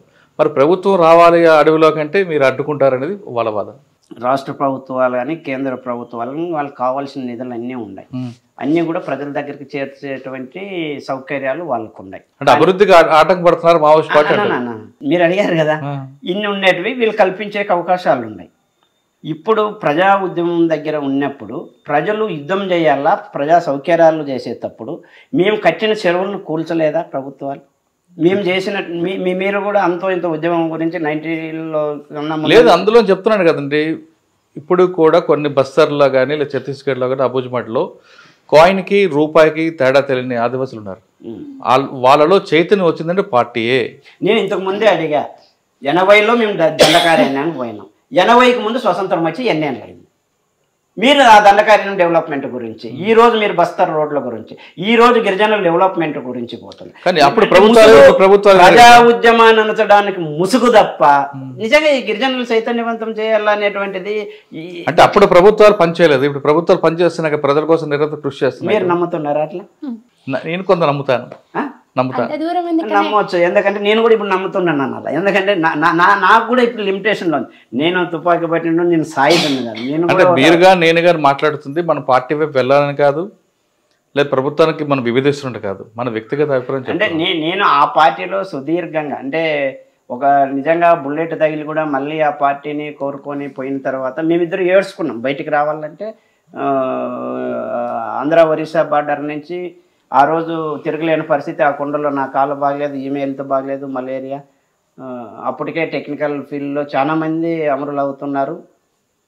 వ్యక్తిగతంగా మా ఇద్దరి మధ్య ఉన్న రిలేషన్ కూడా అయిండొచ్చు. ఒకరి నిడిచి ఒకరు ఉండలేని పరిస్థితి. ఇవన్నీ కూడా ఒకరో దగ్గర పని చేయలేని పరిస్థితి. ఎక్కడో బాసగాని రాష్ట్రాల్లో పెడితే టెక్నికల్ సమస్య, బతకలేమని. మీకు పార్టీ గుర్తింపు ఇచ్చింది కాబట్టి అటువంటి పార్టీని విడిచిపెట్టి రావడానికి మీరు బాధపడ్డారు. ఇంకొక ప్రశ్న వస్తా, మన కన్న తల్లి ముఖ్యమా, పార్టీ ముఖ్యమా? మనకు జన్మనిచ్చిన తల్లి ముఖ్యమా కాదా? జన్మనిచ్చిన తల్లికి రుణం తీర్చుకోవాలా వద్దా? ప్రతి ఒక్కరూ తల్లికి ఎప్పుడైనా దూరం కావాల్సిందే. తల్లి మనకన్నా ముందు పోతుంది. అటువంటి తల్లులు ఎంతోమంది కడుపు కోతలు కోసి నీ జీవితం లక్ష్యం ఏదన్నప్పుడు ఒక కొడుకు మిలిటరీలోకి పంపుతారు ఉద్యోగం కోసం, ఇంకో దానికి పోతాడు. తల్లిని బతికేయాలని ఉంటాం, యాక్సిడెంటే చనిపోతాడు. మనం ఓ లక్ష్యంతో పని చేయాలా. నేను పుట్టిన తర్వాత ఈ పుట్టుక చావుకు మధ్యలో ఉన్నటువంటి జీవితాన్ని ఎంచుకున్నప్పుడు తల్లి కన్నా పార్టీ గొప్పదనిపిస్తాం. అంటే మీరు రక్త సంబంధం కన్నా వర్గ సంబంధం ముఖ్యం. 100% తల్లి సంబంధాన్ని తక్కువ చేయడం కాదు. అంటే మీరు అక్కడున్న ఆదివాసుల తల్లుల్ని మీ తల్లిని చూసుకుంటారు. 100%. నేను కవిత కూడా రాశాను. కానీ ఇక్కడున్న తల్లి నేను నా 9 నెలలు మోసి కన్నాను, పెంచాను, ఆ కొడుకు ఎక్కడ ఈ తల్లి ఏడుపుని ఎవరు తీరుస్తారు? కడుపు కోతని అది తీర్చలేను. ఏమంటే మీరు వర్గ సంబంధం అంటే ముఖ్యం అంటూ అక్కడున్న ఆదివాసుల తల్లుల్లో మీ తల్లిని చూసుకొని వాళ్ళని మీరు ప్రేమిస్తారు, వాళ్ళని నమ్ముతారు, వాళ్ళనే పూజిస్తారు. కానీ మిమ్మల్ని జన్మనిచ్చిన తల్లి ఇక్కడ ఏడుస్తుంటది, తిండికి లేక తిప్పకి లేక చాలా కష్టాలు పడుతుంటారు. ఆ తల్లి కడుపు కోతను ఎవరు తీరుస్తారు? అంటే మిమ్మల్ని మీరు వ్యతిరేకిస్తున్న రాజ్యం తీర్చాలంటే పోలీసులు తీర్చాలా, మీకు శత్రువులుగా మారుస్తున్న భూస్వాములు తీర్చాలా?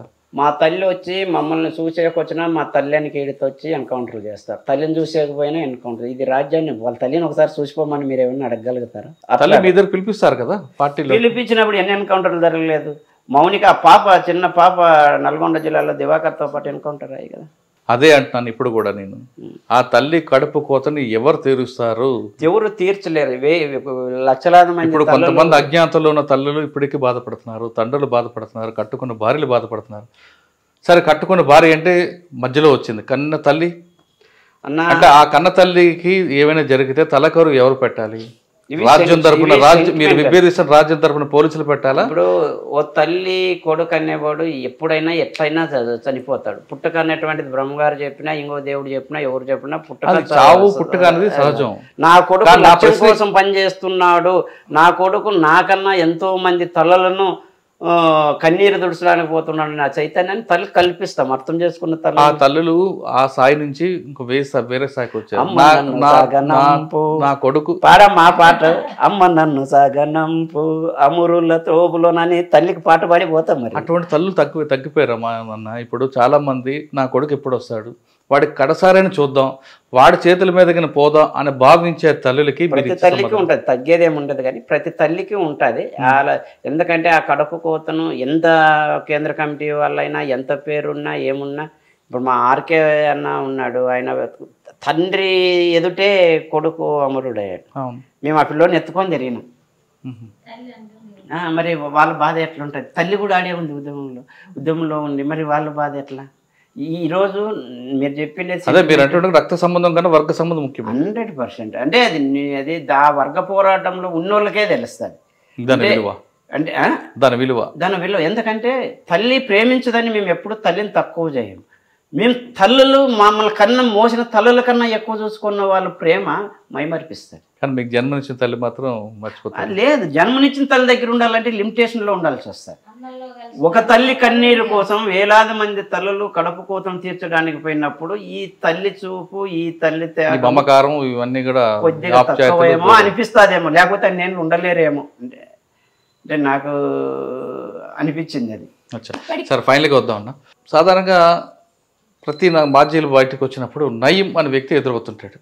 నయీం బయటకు రాగానే నయీం ఎదురవుతాడు. ఉంటే ఫారెస్ట్ ఉండాలి లేదా నా దగ్గర పనిచేయాలి. అటువంటి పిలుపు ఏమైనా వచ్చిందా మీకు? అటువంటి వార్నింగ్ అని వచ్చిందా?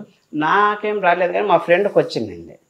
మా వాళ్ళు అక్కడ ఉన్నళ్ళు వచ్చేసి మమ్మల్ని చంపుతారు ఎట్లా అనేటువంటిది వాళ్ళని కొన్నాళ్ళు వచ్చి తీసుకొచ్చి ఈడే పెట్టుకున్నాం.